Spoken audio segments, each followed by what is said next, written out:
और धड़ल्ले से दिन रात खनन कर रहे थे। एनएमसी आए हैं, बहुत हम लोगों ने एनएमसी को कहा ये आदेश, इनका आदेश की अवहेलना कर दिया, जबकि वो बाइंडिंग आदेश होता है। कोर्ट ने आदेश दिया, पालन किया, तुरंत एडवोकेट जनरल उसका है, उसे लिखा लिया कोर्ट ने ऐसा आदेश नहीं दिया है, और खोल दिया। कितने हम लोग अनशन किए, कितने किए। लेकिन संयोग की बात थी, उत्तराखंड एक जगह हो गया है, हमको बोलने में थोड़ी सी ये नहीं होती कि सत्य बात बोलने में का जो परहेज करता है वही अपराध है। उत्तराखंड हाई कोर्ट में एक जज को छोड़ करके कोई ईमानदार जज नहीं है, एक जज मात्र जिन्होंने फैसला दिया है। इसका प्रमाण ये कि स्टोन के जब कहा था तो उसकी ईमानदार जज के पास गया इसलिए जीत गए, ये उसका भर्सन है, ये स्थिति।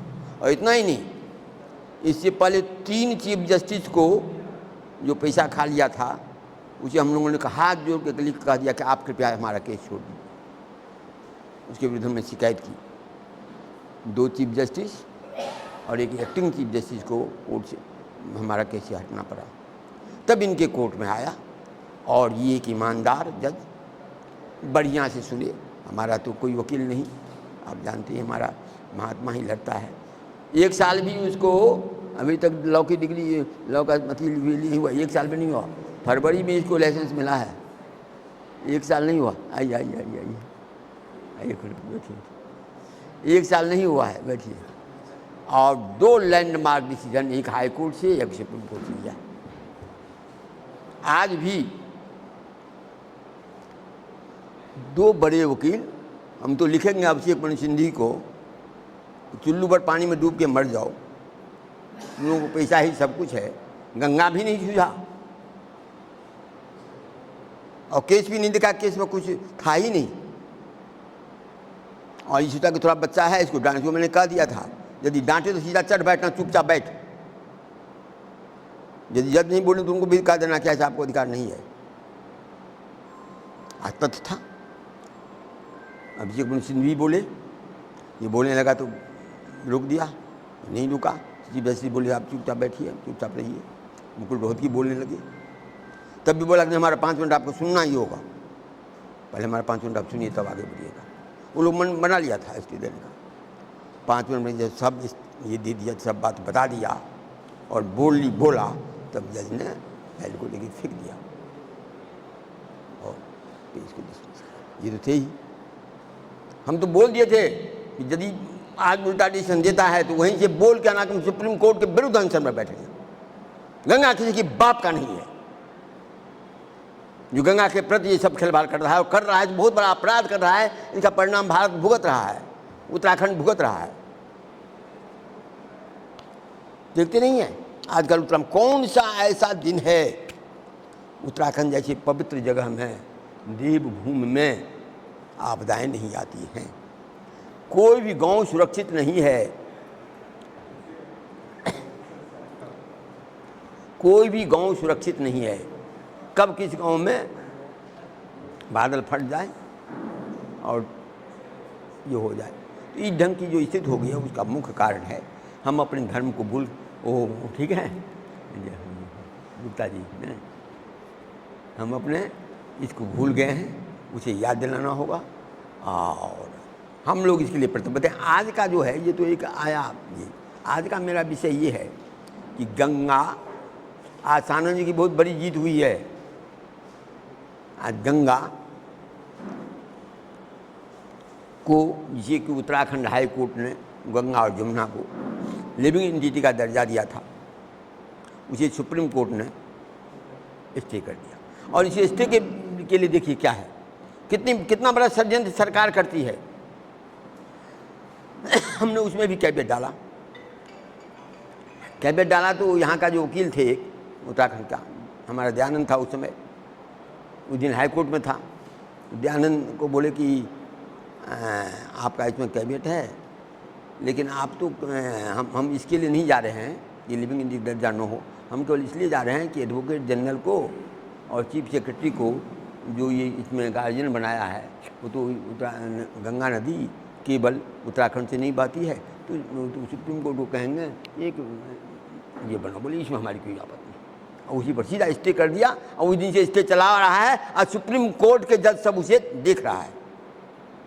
पूरा दुनिया में कम से कम 7-8 देश है जो अपने बहुत सी नदियों को लिविंग एंटिटी का दर्जा, हमारे पास रिकॉर्ड है, सुनाएंगे सिंह जी। और ये सबको शर्म नहीं आती है कि लिविंग एंटिटी का दर्जा का हाई कोर्ट का आदेश है, उसको स्टे करके रखा है। तो इस का बिल्डिंग का उद्देश्य हमारा यही है कि गंगा को लिविंग एंटिटी में कोई सिंह जी कहते कि लिविंग एंटिटी में जाने पक्षी भी होते नहीं, गंगा हमारी माँ है। तो जैसे जिंदा माँ की लोग सेवा करता है, अभी तो मुर्दा माँ की सेवा कर रहे हैं, जैसे किसी की माँ मर जाती है और श्राद्ध कर लेता है, ये कर लेता है, ऐसे हम लोग ये आरती इत्यादि करके ये कर ले रहे हैं। तो जिंदा माँ का जो सम्मान होना चाहिए वो हो, इसके लिए जो दूसरे देश ने नियम बनाया है हमारा देश भी पालन करे, और गंगा के प्रति हम लोग का समर्पण, हम यही लोगों से आग्रह करेंगे। आज की मीटिंग में यही हमारा उद्देश्य रहेगा, सिंह जी से आग्रह है कि इस पॉइंट को जोर दे करके एक रिजोल्यूशन पास करें, जिसके तहत हम लोग इसके लिए क्या करेंगे। तो है गंगा की अपनी शक्ति, जिसके कारण ऐसे ही एकदम से उनको डिसमिस कर दिया, 3.5 करोड़ रुपए की फीस वाले वकीलों को जमीन पे बैठा दिया। तो ये तो कोई ना कोई शक्ति, आध्यात्मिक शक्ति है गंगा की। तो आप गंगा की आध्यात्मिक शक्ति आई आपसे, क्योंकि आपने कहा कि नहीं सुप्रीम कोर्ट अब नहीं सुनेगा, तो मैं तो सुप्रीम कोर्ट के दरवाजे पे जाके बैठ के सत्याग्रह करूंगा, क्योंकि उन्होंने 68 सत्याग्रह करे हैं पिछले 30 सालों में, और किसी और का खोज के लिए नहीं, केवल गंगा के। आप जानते हैं प्रोफेसर GD अग्रवाल जैसे इस दुनिया के नदियों को, पानी को, पर्यावरण को समझने वाले सबसे बड़े वैज्ञानिक, ऋषि, संत जो भी हो, वो भी वहीं उन्हीं के साथ आश्रम में रहकर उन्होंने अपने अंतिम दिन माँ गंगा के तपस्या में लगाए, माँ गंगा के लिए तपस्या की। तो वो जो स्थान है, वो स्थान दिव्य है, वो स्थान भौतिक दिव्य नहीं है, वो स्थान प्राकृतिक दिव्य है, आत्मिक दिव्य है। इसलिए जैसे गुरु जी ने करवाया, 30 साल लड़के गुरु जी के प्रताप से पालना हो गई, पर एक छोटी सी जगह आज हमारी बड़ी जीत हुई है, बहुत बड़ी जीत हमारी नहीं गंगा की हुई है। जीत ये हुई कि नैनीताल कोर्ट, हाई कोर्ट ने सब लोग जितनी भी खदानें चल रही थी गंगा में और ट्रैफिक चल रहे थे उसको बंद कर सबके कनेक्शन काट के, होटल काट के, सब काट वो 3.5 करोड़ रुपए इकट्ठे करके बड़े वकील LM सिंघवी और कई सारे को आज लेके जज ने पहले उनको खूब सुनने के बाद कहा अब किसकी वकालत कर रहे, और एक घंटे में डिस्कस कर ये माँ गंगा की जीत तो बहुत बार हुई है, बहुत बार हुई है, यमुना की भी बहुत सारे टाइम हुए, लेकिन आज जैसी जीत नहीं हुई।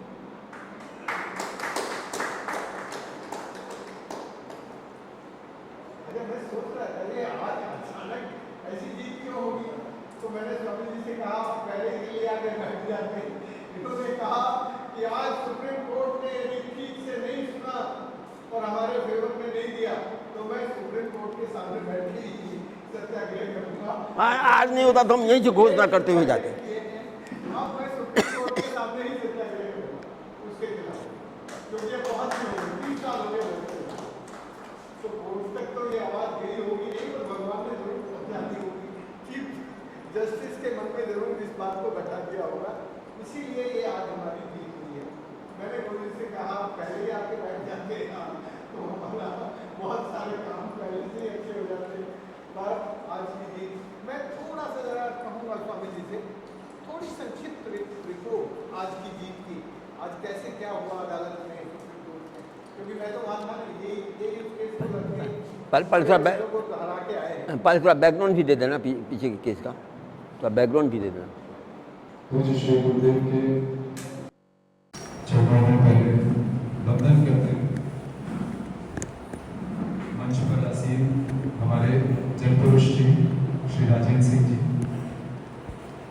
और आप तमाम उपस्थित वो पेशेंस रखना और उस पर निरंतर चलते रहना, वो केवल पूज्य श्री गुरुदेव जी के संकल्प से ही संभव हो पाता है। ये केस कोई आज का केस नहीं है। गुरुदेव जी ने जब गंगा के लिए संघर्ष करने का संकल्प बैक इन 1997 जब वो हरिद्वार आए थे, मातृ सदन की स्थापना की थी और गंगा किनारे एक भूमि क्रय करने के बाद वहाँ पर जो मातृ सदन की डीड है वो अपने आप में ही एक ऐतिहासिक डीड है। वैसी डीड और उसमें होने वाले जो काम लिखे गए हैं उसकी कल्पना अपने आप में कर पाना ये बहुत मुश्किल है। जो उसमें उस समय लिखा था, मतलब भ्रष्टाचार के लिए जहाँ पर कहीं बात भी नहीं होती थी, वहाँ पर गुरुदेव ने अपने पूरी मोटिव, अपना पूरी जो आगे का काम है वो बहुत पहले लिख दिया था। और ये लोग लिख देंगे लेकिन उसके बाद उसको क्षण प्रति क्षण उसको जीते रहेंगे। ये मातृ सदन का जो पूरा रिकॉर्ड है, वो पूरा इतिहास है, वो अपने आप में इस चीज़ का गवाह है। मैं ज़्यादा बात को लंबा नहीं करूँगा इस सेंस में कि हमारी जो लड़ाई है वो गंगा के लिए, गंगा को बचाने के लिए, उसके पारिस्थितिकी तंत्र को उसके प्रिस्टीन फॉर्म में वो जैसी है उसको वैसे ही रखने के लिए, इसके लिए एक संकल्पित लड़ाई बहुत पहले। अच्छा, जो आप लोगों को मेरी आवाज़ पूरी स्पष्ट आ रही है?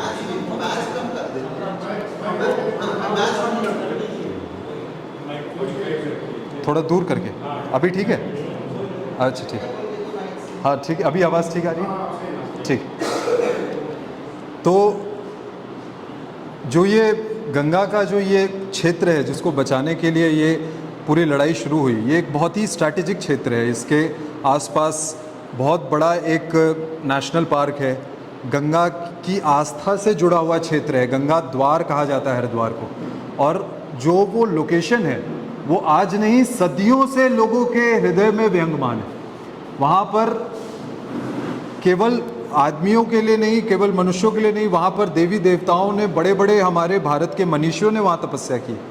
और इन सब का ये कोई केवल कही गई बातें नहीं है, वहाँ पर जितने भी हमारे प्राइम स्क्रिप्चर्स हैं वो पूरे रिकॉर्डेड बातें हैं कि हरिद्वार में कितने मनीषियों ने, ऋषियों ने, देवताओं ने तपस्या की। उस क्षेत्र को आज कंप्लीटली एक कमर्शियल पॉइंट ऑफ व्यू से एक्सप्लॉइट करना, अपनी पूरी नीति को उसी तरफ डाइवर्ट कर देना कि उस क्षेत्र को एक इकोनॉमिक पॉइंट ऑफ व्यू से उसका कंटिन्यूअस डिस्ट्रक्शन, कंटिन्यूअस वहाँ का एक्सप्लॉइटेशन, और वो दृश्य देखा भी नहीं जाएगा जिसमें भी थोड़ी संवेदना होगी। अगर आप वहाँ पर हरिद्वार के उस क्षेत्र में जाएंगे और आप उन क्षेत्रों को विजिट करेंगे तो आपको समझ आएगा कि वो डिस्ट्रक्शन एट इट्स पीक है। आप उसको देखकर नहीं बिलीव कर पाएंगे कि हम कहाँ पहुँच चुके हैं, और वो डिस्ट्रक्शन पर कोई बोलने के लिए तैयार नहीं। और ये बात फैक्ट है कि मातृ सदन और पूज्य श्री गुरुदेव जी के अलावा किसी ने भी हरिद्वार में इस विषय को कभी नहीं उठाया। सारे लोग जितने भी वहाँ पर बड़े बड़े आश्रम व्यवस्थित है जिनमें करोड़ों करोड़ का फंड आ रहा है इसी नाम पर कि गंगा से सब कुछ है, किसी ने कभी इसके विरुद्ध कुछ भी बोलने के लिए ज़रूरत भी नहीं समझी। और इसी दृष्टि से गंगा के उस क्षेत्र को जो अवैध खनन है, अवैध खनन यानी गंगा के पत्थर जो कि अतुल्य पत्थर है, जो मिलेनिया से गंगा के नीचे बिछे हुए हैं, जो गंगा का आधार है, जो बेस है, उस फाउंडेशन को डिस्ट्रॉय करने का एक बहुत ही स्ट्रैटेजिक तरीके से एडमिनिस्ट्रेशन के साथ, माफियाओं के साथ पूरी जनरेशन ख़त्म हो चुकी है। वहाँ के जो बच्चे पढ़ाई करने चाहिए थे वो सब ने पढ़ाई लिखाई छोड़ करके और वो केवल खनन के इस व्यापार में लग गए। उनका पूरा भविष्य ख़त्म। जो उनके पुरखों ने उनको ज़मीन दी, जो उनके बाप दादाओं ने उनको खेत सौंपे कि आप इस पर अपने भविष्य को सुरक्षित करेंगे, जो आज से नहीं जनरेशन से चली आ रही थी, वो वन टाइम प्रॉफिट के लिए बड़े बड़े जेसीबी पोकलैंड उन गाँव में खड़े हो गए और वो पूरे एक रात में बीघा के बीघा खेत खत्म हो जाते हैं, जो गांव वाले उनको पता भी नहीं चलता। आप वो दृश्य नहीं देख पाएंगे जो संवेदनशील लोग होंगे। 40 से 50 से 60 फीट गड्ढे ऐसे ऐसे खेतों में जिसको गंगा का प्राइम फ्लड प्लेन कहा जाता है, जहां पर खेती होती है, जो गन्ना बेल्ट है, कृषि बेल्ट है। उसी के लिए हमने सबसे पहले तो केस तो कई चले आ रहे थे, लेकिन इसमें दो बड़ी एजेंसियां हैं, केंद्रीय प्रदूषण नियंत्रण बोर्ड और बाद में national mission for clean Ganga, जो नमामि गंगे के नाम से वो परियोजना। नमामि गंगे के तो बाकी जो काम हो हमने देखा है क्या है, लेकिन नमामि गंगे का एक ये काम जो उन्होंने सेक्शन 5 में ये ऑर्डर जो दिया, वो एकमात्र इनका पॉजिटिव काम जो गंगा के लिए इन्होंने किया, ये हम लोग दावे के साथ कह सकते हैं। बाकी इनका बहुत बड़ा जो चल रहा है उस पर नहीं जाएंगे, क्योंकि वो बहुत बड़ा एक अपने आप में इनका जो कृत्य है वो है, लेकिन जो एक काम उन्होंने किया, इसके लिए कोई अच्छा काम करे तो उसके लिए अप्रिशिएशन भी है। तो नमामि गंगे का ये एक काम कि गंगा को, उस क्षेत्र को खनन और स्टोन क्रशिंग से बचाया जाए, उसके लिए उन्होंने सेक्शन 5 एक प्रावधान है पर्यावरण संरक्षण अधिनियम में, जो सारे प्रावधानों पर बाइंडिंग होता है, उसके तहत उन्होंने ये ऑर्डर पास किया कि नहीं। वो भी आकर देखकर त्रस्त हो गए कि भाई ऐसी विभीषिका तो शायद कहीं नहीं है, तो उन्होंने उसको वहाँ पर रोक लगाई। ये 2018 में हुआ। कैसे हुआ? देश के एक महान वैज्ञानिक स्वामी ज्ञान स्वरूप सानंद जी, प्रोफेसर GD अग्रवाल जी अनशन पर बैठे थे, 111 दिन तक तप करते रहे और कहते रहे गंगा को बचाओ, गंगा खत्म हो रही है। वो बांध के वैज्ञानिक थे, पहले वो बांध बनाते थे, लेकिन जब उनको पता चला कि बांधों के डेलीटोरियस इफेक्ट्स क्या हैं, कैसे ये विनाश की ओर ले जा रहे हैं, तब उन्होंने उन्हीं बांधों का इतना विरोध किया कि उसके बाद उनको अपने प्राणों के भी बलिदान देने में कुछ नहीं लगा। तो वो 111 दिन पर अनशन पे रहे और लगातार बोलते रहे, लेकिन कोई नहीं सुना। और 9 अक्टूबर 2018 को NMCG ने ये आदेश दे दिया। ऐसे नहीं आता है ये आदेश, ये आता है प्रधानमंत्री कार्यालय या कोई ऐसी बड़े मिनिस्ट्री से ही आ सकता है, कोई ऐसे नीचे की अपने आप में ये सारी एजेंसियां ऑर्डर्स इशू नहीं कर सकती, इतना बड़ा ऑर्डर, लेकिन वहाँ से आया कंटिन्यूस, क्योंकि विरोध हो रहा था तो वहाँ से वो ऑर्डर आया। आने के बाद सानंद जी तक वो ऑर्डर पहुँचने नहीं दिया गया। सानंद जी उस समय तपस्या पर थे, अगर वो ऑर्डर उनके हाथ में होता तो शायद वो कंसिडर कर सकते थे उस तपस्या को वही विराम देने का, शायद। मैं नहीं जानता सन्यासी के उनके उस वक्त उनकी चेतना किस स्तर पर सोच रही थी, मैं नहीं जानता, लेकिन शायद वो सोच सकते थे। 10 अक्टूबर को उनको उठा लिया जाता है प्रशासन के द्वारा और 24 घंटे के अंदर उनको मृत डिक्लेयर कर दिया जाता है। आप वो आखिरी वीडियो देखेंगे, सानंद जी पूर्ण स्वस्थ अवस्था में वहाँ से आश्रम से गए। तो ये पूरी लड़ाई चल रही थी, सरकार फिर भी मानने को तैयार नहीं थी, क्योंकि उत्तराखंड माफियाओं का प्रदेश है, वहाँ के मुख्यमंत्री माफियाओं के सरगना है। पहले वही खनन करवाते थे, बाद में मुख्यमंत्री बन गए। और उसके बाद जो ये पूरी लड़ाई चली तो ऑर्डर्स इन्फोर्स नहीं हुए, तब पूज्य श्री गुरुदेव जी का 2022 में अनशन चला। 24 दिन केवल 600 ml प्लेन वाटर, वो भी आखिरी जब अनशन आता है तो वो भी उससे भी कम हो जाता है, केवल 600 ml प्लेन वाटर और 24 दिन का अनशन। उसके बाद NMCG ने दोबारा उत्तराखंड सरकार को कहा कि आप अपना ऑर्डर इन्फोर्स करें, जो हमने आदेश दिया है उसको आपको पालन करना ही होगा। इन्होंने नहीं किया। तब हम हाई कोर्ट गए। हाई कोर्ट जाने के बाद वहाँ पर तो बड़े वकीलों का एक जुहूम होता है, चेहरे पर बहुत सारे काम हो जाते हैं। बड़े बड़े उस समय चीफ जस्टिस बेंच में जनरली PIL लगता है, खासकर जो मैटर्स ऑफ नेशनल इंपॉर्टेंस हो या स्टेट इंपॉर्टेंस हो, तो वो हमेशा बड़े PIL चीफ जस्टिस बेंच में लगता है। वहाँ भी लगा। इन लोगों ने वहाँ पर, अब आज जो मुद्दा है उसको वहाँ से समझने का चेष्टा करेंगे। वहाँ पर इन लोगों ने ये कहा कि मातृसदन जो मुद्दा उठा रही है ये तो पहले ही डिसाइड हो चुका है, कहाँ आ गए ये नए पिटिशन लेके। ये तो लिविंग एंटिटी का एक फैसला आया था 2017 में, उसको सुप्रीम कोर्ट ने स्टे कर दिया है, ये तो उसी में है, ये कहाँ से अलग से पिटिशन होगा, इसको एंटरटेन ना किया जाए। उस समय उत्तराखंड सरकार के जो एडवोकेट जनरल हैं, जो चीफ स्टैंडिंग काउंसिल हैं, इधर से जो बाकी सारे सरकारी वकील सब खड़े हो गए और उन्होंने कहा कि इसको डिसमिस किया जाए। पर उस समय एक जस्टिस थे, जस्टिस संजय कुमार मिश्रा जी, गंगा के लिए संवेदनशील व्यक्ति, उन्होंने बोला कि ठीक है, अगर है ऐसा तो एक काम करो, पहले पिटिशन रिसीव करा दो, एक बार सुन तो ले किस लिए आए हैं, सुनने में क्या जा रहा है। तो उस समय उनका एक पहला मौका जो होता है, वो पहला वेग जो होता है कोर्ट में, वो पहला वेग अगर कोई चीज़ सह जाए तो नैया चलने लग जाती है। तो वो नैया वहाँ से चल पड़ी कि वो पहला वेग बहुत स्ट्रांग मारा था उन्होंने कि सीधा कुछ नहीं है इसमें, और वो कुछ नहीं में बहुत सारे जेन्युइन पिटिशन पर डिसमिस हो जाते हैं। अगर आप वहाँ अपोज नहीं कर पाए तो कुछ नहीं में बहुत सी चीज़ें कुछ नहीं हो जाती हैं आपके पिटिशन। बाद में उसको ले आएंगे कि ये तो गए थे जी, कुछ नहीं हुआ उसमें, फिर आगे ले जाएंगे, बोलेंगे कुछ नहीं हुआ उसमें भी, कुछ नहीं हुआ, अगर कुछ हो ही नहीं रहा। तो ऐसे ही चलता है। तो वहाँ पर वो वेग वो सह गया पिटिशन, और वो पिटिशन का वेग सहने के बाद जब चल पड़ी और जब असली बात संजय मिश्रा जी के कानों में गई तो उन्होंने बोला अरे ये मामला है। उन्होंने तीसरे दिन तीसरी सुनवाई, असल में चौथी, पहला वेग वाला, उसके बाद 3 सुनवाई, चौथे हियरिंग में उन्होंने कहा नहीं, गंगा में कैसे खनन करवाओगे, और वो भी जब 2 सबसे बड़ी एजेंसियां देश की कह रही हैं कि भाई खनन बंद करो, क्रशिंग बंद करो, तो तुम कैसे चला दोगे। उन्होंने वहीं पे तत्काल स्टे किया। कैसे किया? जो डीएम बार बार कह रहा था कि नहीं बंद करेंगे, उनका एफिडेविट लिया, बोला भाई कॉन्ट्राडिक्टरी स्टेटमेंट देते हो कोर्ट में, बंद करो, वहाँ से बंद हुआ। तो गंगा का खनन 16 मार्च 2022 को वहाँ बंद हुआ।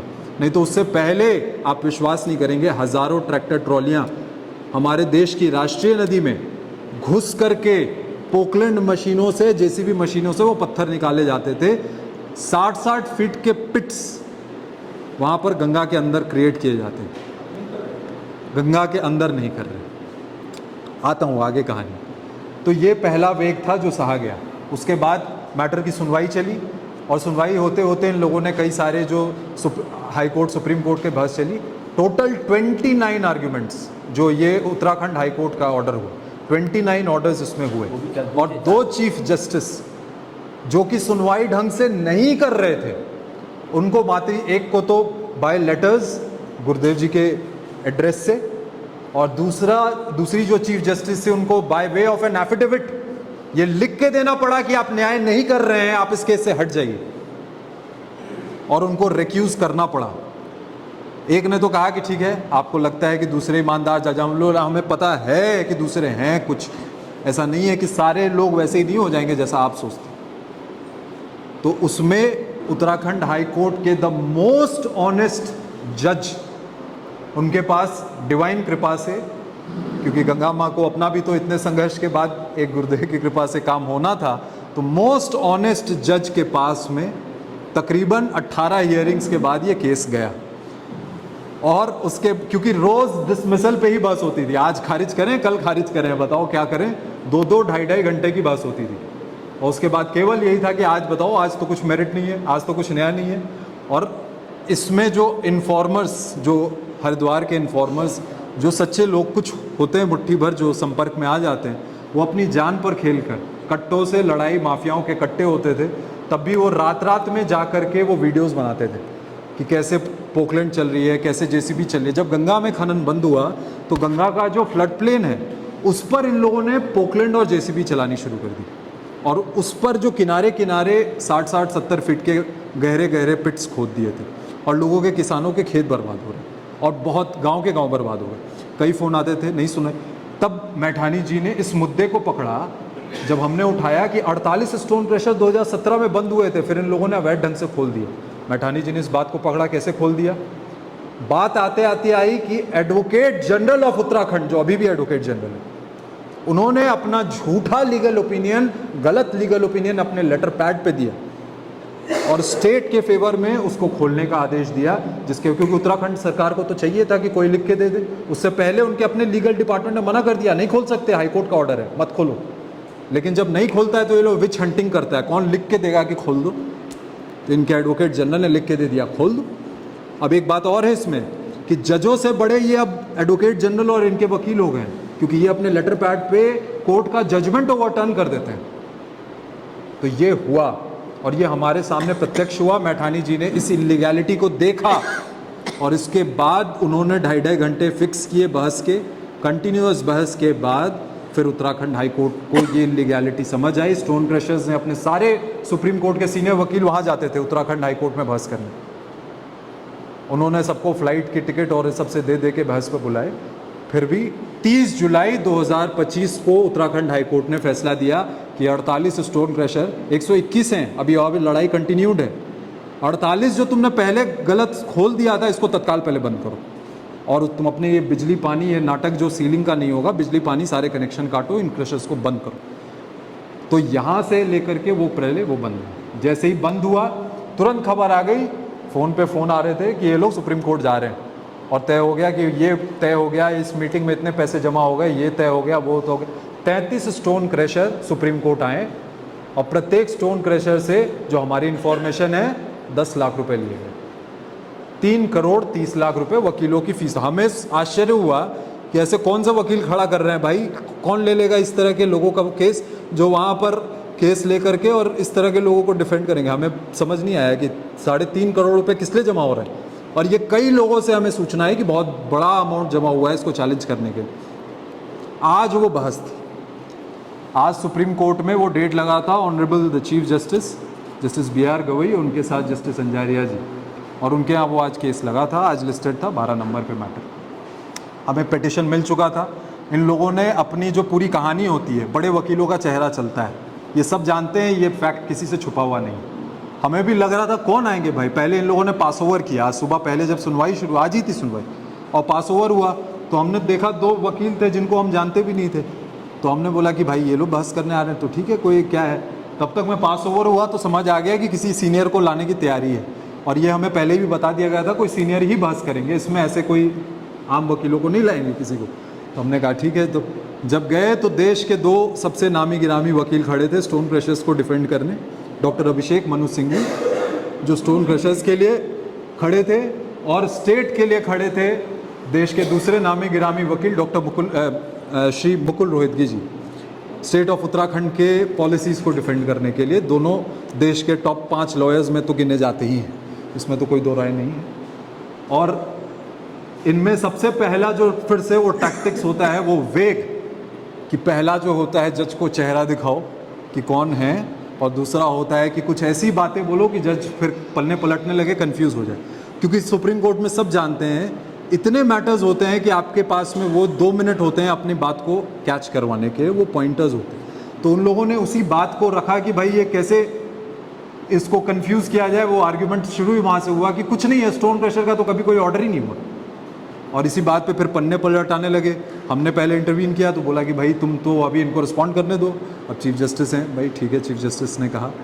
आगे फिर जब हुआ, लेकिन आज ऑनरेबल चीफ जस्टिस ने जैसे ही उस मामले का मेरिट आया कि स्टोन क्रशर्स पे ऑर्डर है, तो हमने कहा हम केवल क्रिस्प पॉइंट पे बात करेंगे, जो ऑर्डर है, जो जजमेंट है वही दिखाएंगे, आप हमको बोलने का मौका दें।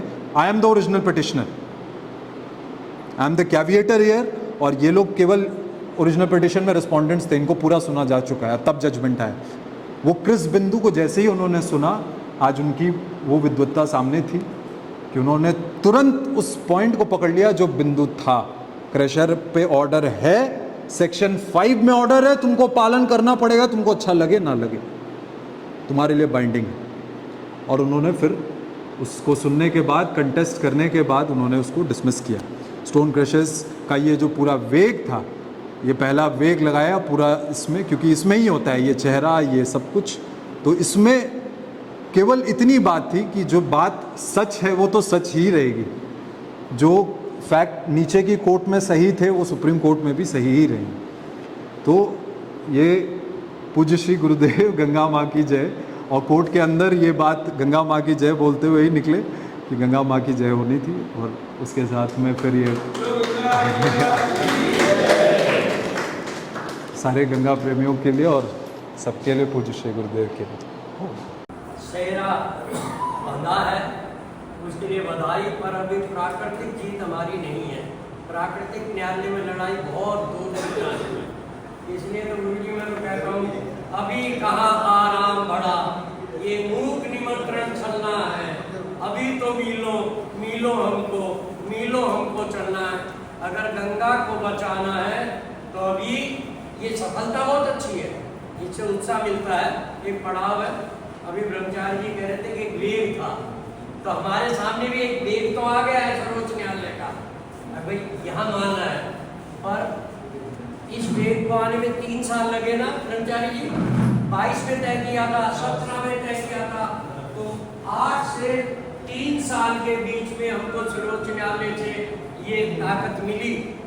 इसलिए काम बहुत गहरे हैं और वो आप जानते हैं, और आप लगे रहते हैं। 68 के 86 भी हो सकते हैं, 108 भी हो सकते हैं, पर करेंगे। तो मुझे लगता है कि मेरा मन है कि आज कहूँ कि आपकी बात थी, आपकी सच्चाई की बात थी, प्रेम की बात थी, इसलिए जीत हुई है। क्या घोर प्रेम के पथ पर चल कर मूल न कोई हारा, हिम्मत से पतवार संभालो, फिर क्या दूर किनारा हुआ, फिर क्या दूर किनारा है। जो नहीं अनुकूल हवा को परवाह उसकी मत कर, मौजों से टकराता बढ़ चल, उठ मांझी साहस कर।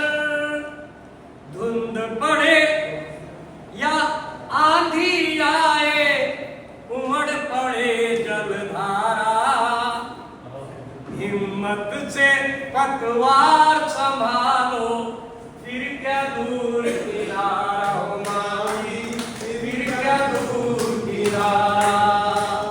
प्यार और प्रेम के पथ पर चल कर मूल न कोई हारा, हिम्मत से पतवार संभालो, फिर क्या दूर किनारा हो माई, फिर क्या दूर किनारा।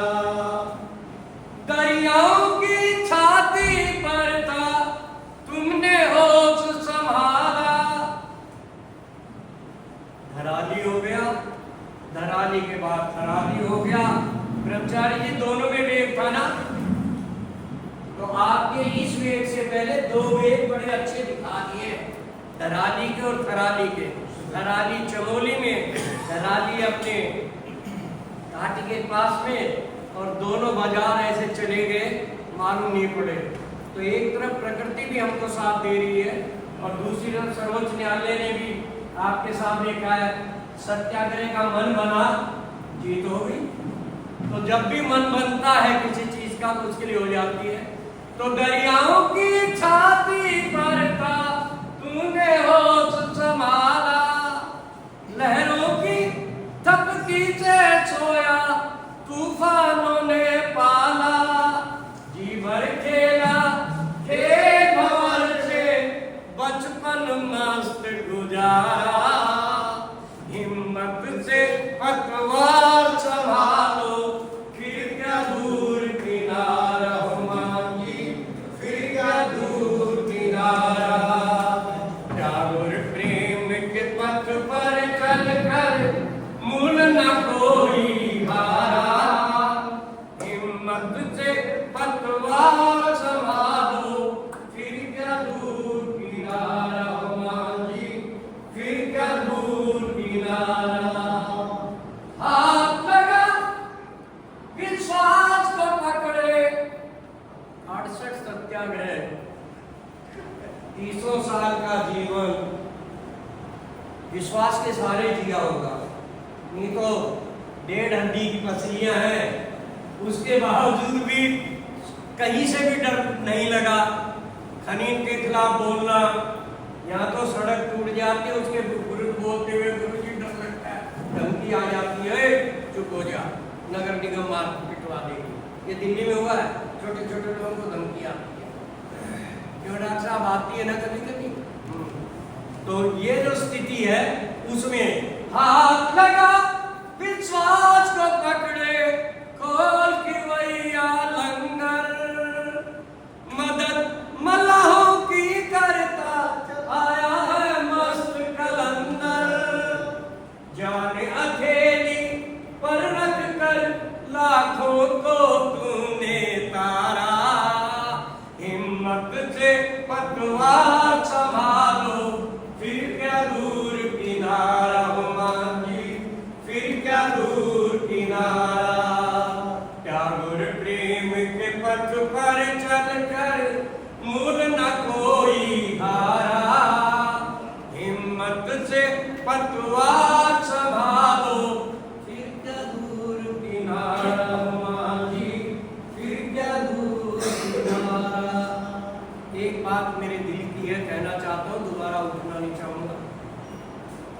गुरुजी, एक लड़ाई तो आप लड़ रहे हैं और गहरी लड़ाई है, मगर एक मांग अपनी ये भी होनी चाहिए, गंगा मुक्त करो, नदियों को मुक्त करो। हम अगर गंदगी डालना बंद कर दें तो गंगा अपने आप को या नदियां सब अपने आप को पवित्र कर लेंगी। इसलिए ये जरूर कहीं ना कहीं से आ जाए। ये तो है, जीवित माँ अगर घोषित हो जाए तो सर्वोत्तम है, उसमें तो आ ही जाएगा।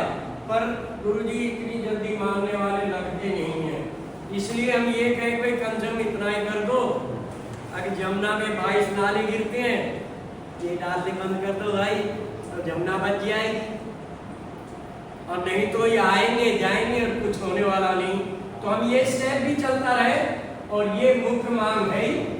ये मांग तो हो जाए तो फिर बहुत है। अभी तो आज सुबह मैं पढ़ रहा था, जो भेजा आपने 8-10 देशों ने तो जो माँ नहीं मांगते उन्होंने कहीं कानूनन, कहीं जीवित, कहीं प्राकृतिक, कहीं लिविंग आइडेंटिटी के रूप में स्वीकार किया है। तो जो हम माँ मानते हैं तो हम माँ की हत्या करने को तैयार हैं, और जो नहीं मानते वो बचा रहे हैं। तो कम से कम उसी श्रम के नाते ये कर लें, और गंगा के साथ साथ सब नदियों को बचा लें। जय हिंद, जय जय। रहेगी तो IITians का बड़ा ग्रुप इसके साथ खड़ा होगा। मैं देख रहा हूँ कि बहुत सारे विशेषज्ञ लोग हमारे बीच में हैं। गीतांजलि बहन हैं, निवेदिता जी हैं, प्रेम निवास जी हैं, अशोक शरण जी हैं, कई चेहरे यहाँ मुझे दिखाई दे रहे हैं, दीपक जी हैं। लेकिन अभी हम थोड़ा इसको और ज़मीन पर थोड़ा समझते हैं कि जो ज़मीन पर काम कर रहे हैं वो इसको किस दृष्टि से देखते हैं, तब थोड़ा आपकी बात कहना ठीक होगा। यहाँ यमुना से रवि जी हैं और यमुना से अशोक भाई हैं, 2 लोग मैं देख रहा हूँ, मुझे और नहीं मालूम। तो रवि जी आप थोड़ा सा बता पाएँ। जय माता जी। आज जो ये इतनी बड़ी मुहिम आप लोग चला रहे हैं काफी समय से, तो आदिकाल से जब ये माँ सृष्टि पे अवतरण हुई शिव जी की जटा से, तो सभी कहीं ना कहीं अंश उनका आज तक मौजूद है, और सभी उनके बेटे हैं जो कहीं खाने में, पीने में, पूजा में, कहीं ना कहीं देश में, धरती जब से, भारत देश जब से पैदा हुआ है, धरती जब से हुई है, उससे पहले से ही मौजूद है। तो श्री राजपूत करनी सेना का राष्ट्रीय अध्यक्ष हम हैं, और कालवी साहब लोकेंद्र सिंह जी थे जो उनके संस्थापक श्री राजपूत करनी सेना के थे, उनका मैं बेटा हूँ। और उसके तहत हम लोग भी श्री राजपूत करनी सेना संगठन की ओर से इस मुहिम में आप लोगों का पूरा साथ देंगे, और जितना भी योगदान होगा आपके साथ खड़े हैं। और एक न्योता भी था आप सब लोगों को कि लोकेंद्र सिंह जी कालवी साहब की जन्म जयंती है, उनको देवलोक हुए हुए 2 वर्ष हो गए। 27 तारीख को जन्म जयंती है, तो आपके समिति के सदस्य भी हैं मेजर साहब हिमांशु जी, तो उन्होंने कहा कि आके सबको एक बार न्योता भी दिया जाए। तो 27 तारीख को परसों श्री सत्य साई ऑडिटोरियम है लोधी रोड पे, तो वहाँ पे 2 से 5 का कार्यक्रम है, समाज रत्न सम्मान समारोह है। तो आप लोग आएंगे तो वहाँ से कंधे से कंधा और भी मिलेगा, और हम पूरे संगठन की तरफ से आपको न्योता है तो वो भी स्वीकार करेगा। बहुत बहुत धन्यवाद।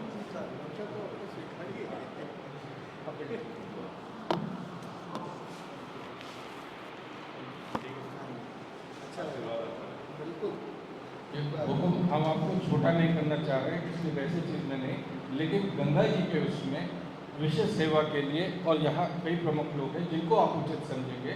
गंगा जी की सेवा और गंगा जी का सम्मान ये सांस्कृतिक परिवेश में सबसे बड़ी सेवा है। लिहाज समाज रत्न के लिहाज से हम सादर आमंत्रित करते हैं, आपको वहाँ सम्मानित करेंगे। बहुत कुछ मैं हाजिर हो रहा हूँ। सब चीफ जस्टिस साहब का एक अपॉइंटमेंट है जिसमें हमें हाजिर होना है, ह्यूमन राइट्स से रिलेटेड। आपके संगठन का इतना अच्छा काम है कि हमको बहुत गौरव महसूस हो रहा है कि राजेंद्र सिंह जी को वहाँ सम्मानित भी हमको पूरी संगठन की ओर से करने का मौका मिल रहा है। उसके लिए बहुत बहुत धन्यवाद आप लोगों का, जरूर बनाएं। बहुत बहुत धन्यवाद रवि जी। देखिए, बात वहाँ पर आकर टिक गई है, क्योंकि अब बहुत मुझे लगता है समझने समझाने का माहौल बचा नहीं। रवि जी का आपने बताया था, रवि जी तो बात, हाँ रवि जी को बुलाया है, बात इस पर आकर टिक गई है कि क्या आप इस मांग से, जो भी वक्ता आ रहे हैं, क्या आप इस मांग से सहमत हैं? क्या उसमें कोई सुधार की जरूरत समझते हैं? जैसे एस के गुप्ता जी ने कहा, मुझे जीवित माँ समझ में नहीं आ रहा, माँ का कार्मिक दर्जा होना चाहिए, ऐसे कोई सुधार आप समझते हैं? और यदि समझते हैं तो फिर इसके लिए आप खुद या आपका जो जिस परिवेश में या जिन लोगों के साथ आप कर रहे हैं, क्या इसको आगे ले जाने के लिए क्या करना चाहिए, आप क्या करेंगे? जी रवि जी। नमस्कार, हम लोग पेशे से पत्रकार हैं, हम हैं संतोष भाई हैं। हम लोग खबर लिखने के लिए राजेंद्र भाई और संजय सिंह जी से कभी कभी चर्चा करते थे, पानी पर, जमुना पर, नदियों पर खबर लिखना है तो क्या लिखें, कैसे लिखें। इस पर डिस्कशन करते करते हम लोग थोड़ा सा पर्यावरण को लेकर और पानी को लेकर मैच्योर हुए और एक समझ बनी। 4-5 सालों से हम लोगों ने जमुना के साथ कुछ यात्राएं की, अशोक भाई भी साथ रहे, तो एक लगा कि हम लोग एक जन जागरण अभियान करें। और उस जन जागरण अभियान का ये नतीजा हुआ कि 4 जून 2023 को जमुना किनारे वजीराबाद से लेके कालिंदी कुंज तक लगभग 1 लाख लोग खड़े हुए, ह्यूमन चेन बनाए।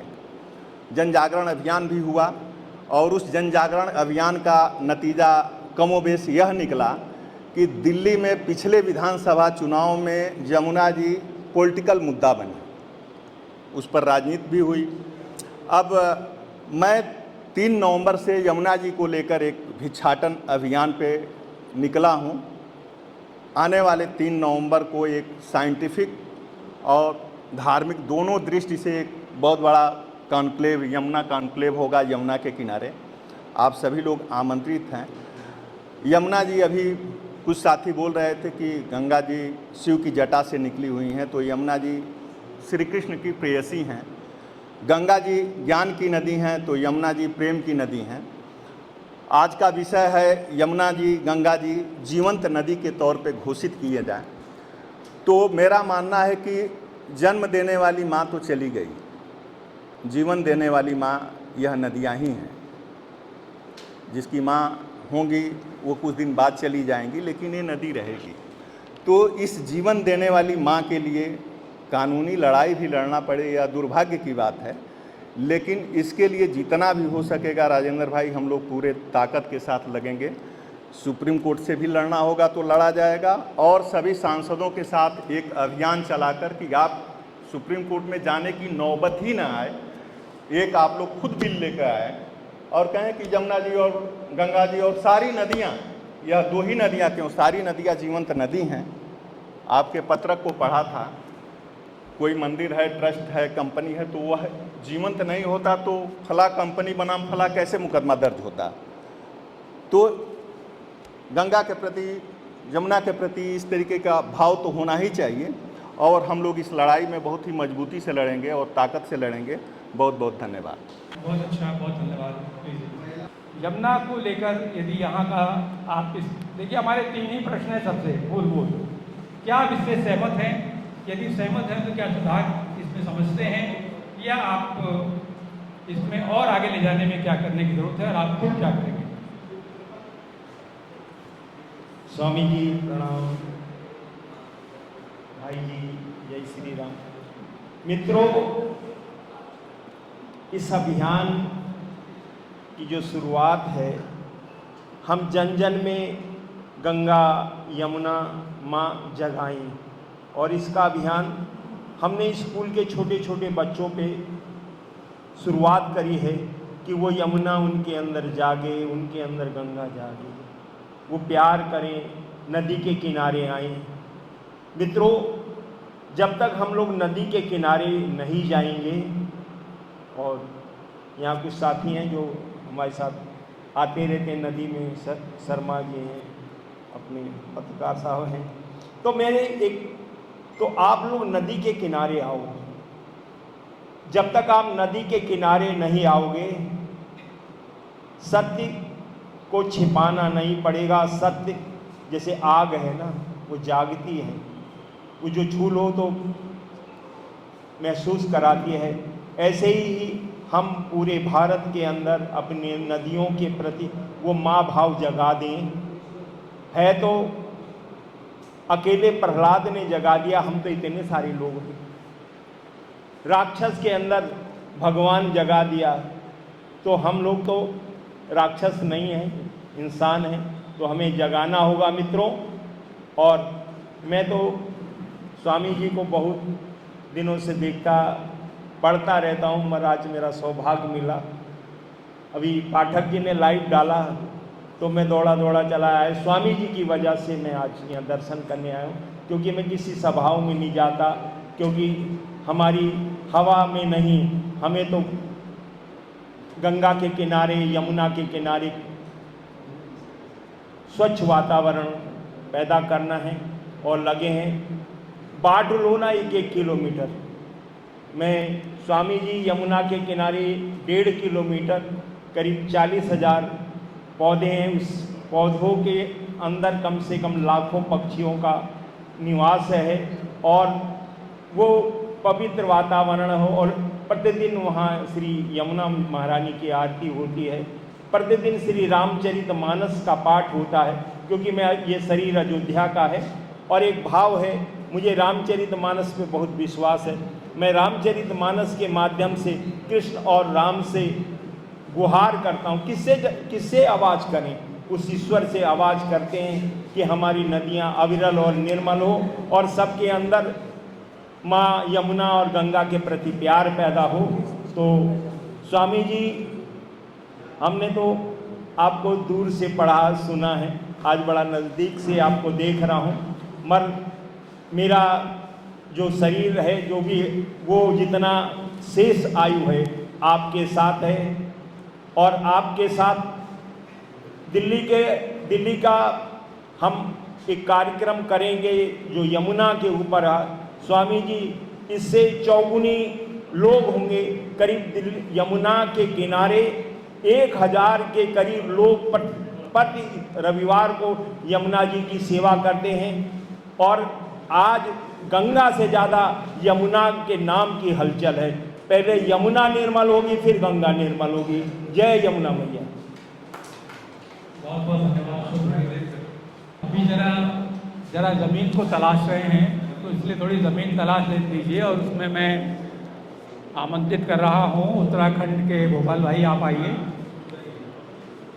क्योंकि उत्तराखंड की ज़मीन को बहुत अच्छे से समझते हैं। भोपाल भाई आइए, अच्छे से समझते हैं और वहाँ के परिवेश को, वहाँ के लोगों को, और इस पूरे मूवमेंट में ये कहाँ तक उस ज़मीन का समर्थन हासिल हो सकेगा, इस पर आप ज़रा अपनी बात कहेंगे तो थोड़ा अच्छा होगा।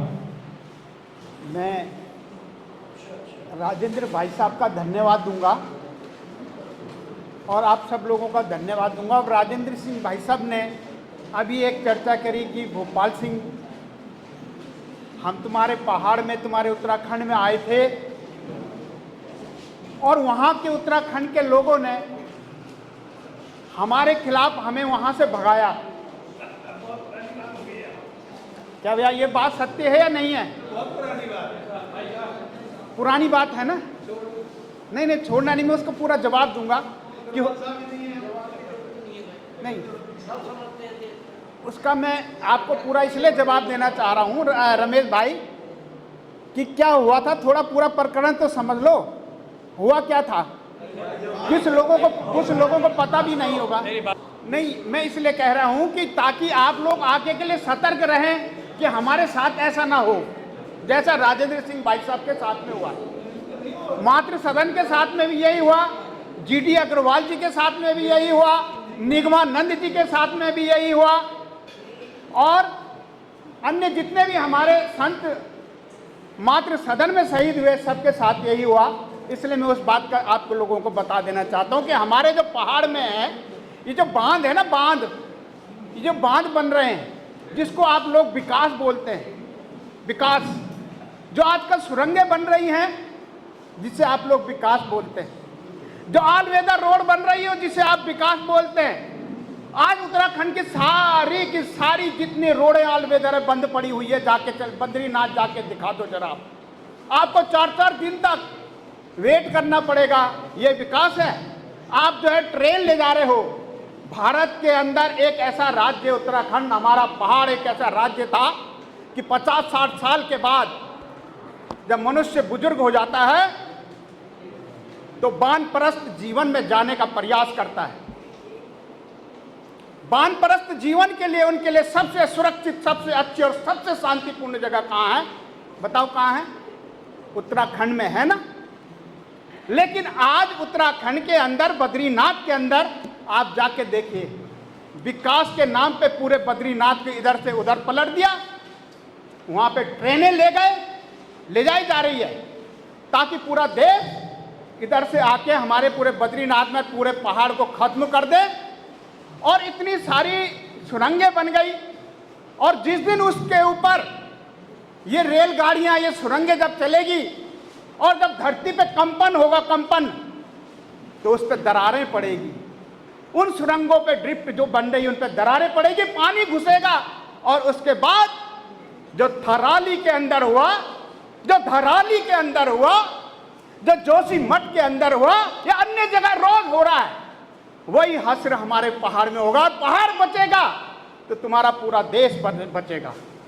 क्योंकि हमारे ही पहाड़ के अंदर एक टेहरी गढ़वाल है, जहां की एशिया का सबसे बड़ा बांध टेहरी डैम।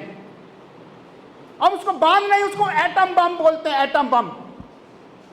जिस दिन वो फट गया, बगल में चाइना एक देश है, बगल में पाकिस्तान है, एक मिसाइल उन्होंने यदि डाल दी तो हमारा पूरा देश तबाह हो जाएगा। देखिए, माफ कीजिएगा, मैं समझता हूं कि हमारे बीच में विक्रांत जी हैं, यमुना के इलाके से आते हैं। आपने भोजन कर लिया अपना ना? विक्रांत जी, यदि आप इस विषय पर थोड़ा बता सकेंगे और कानूनी पक्षता के साथ, और आप हिंडन के किनारे के हैं तो अच्छा होगा। आइए जी, मेरा नाम विक्रांत है और मैं गाजियाबाद से आता हूँ। मैं कुछ अनुभव आपके सामने रखूँगा, क्योंकि इस विषय पे मैं एक लंबे समय से लड़ रहा हूँ, एक कानूनी लड़ाई लड़ रहा हूँ। और मुझे नहीं पता सुप्रीम कोर्ट का क्या ऑर्डर हुआ है। मैं वकील हूँ, क्योंकि ये अभी पब्लिक डोमेन में इतना ऑर्डर के बारे में कुछ है नहीं। लेकिन मैं एग्जैक्टली आप लोगों की तरह, जैसे आप लोग गंगा यमुना करके अलग अलग नदियों को देख रहे हो, मैं ऐसे अब नहीं देख रहा हूँ। मुझे लगता है हिंदुस्तान की सारी नदियाँ जो हैं वो, जैसे गंगा के साथ यमुना कनेक्ट है, यमुना के साथ हिंडन कनेक्ट है, और हिंडन के साथ और कई नदियाँ कनेक्ट हैं। ये सब एग्जैक्टली गंगा ही है, और हम उसको अलग अलग करके देखते हैं। ये नज़रिया थोड़ा हमें बदलना पड़ेगा। मैंने तो अपना बदल लिया पिछले कुछ सालों से, एक बात। दूसरी बात यह है कि आज से 7-8 साल पहले प्रोफेसर GD अग्रवाल साहब जब उपवास कर रहे थे 111 दिन का, तो मैं उनके साथ एक दिन पूरा दिन था उस आश्रम में। तो उन्होंने मुझे एक बात बताई कि बुद्धि के ज्ञान से बड़ा अनुभूति का ज्ञान होता है। तो उस दिन से मैंने गंगा को ढंग से समझना शुरू किया, या नदियों को समझना शुरू किया। और मैंने गाजियाबाद की अदालत में एक मुकदमा डाला।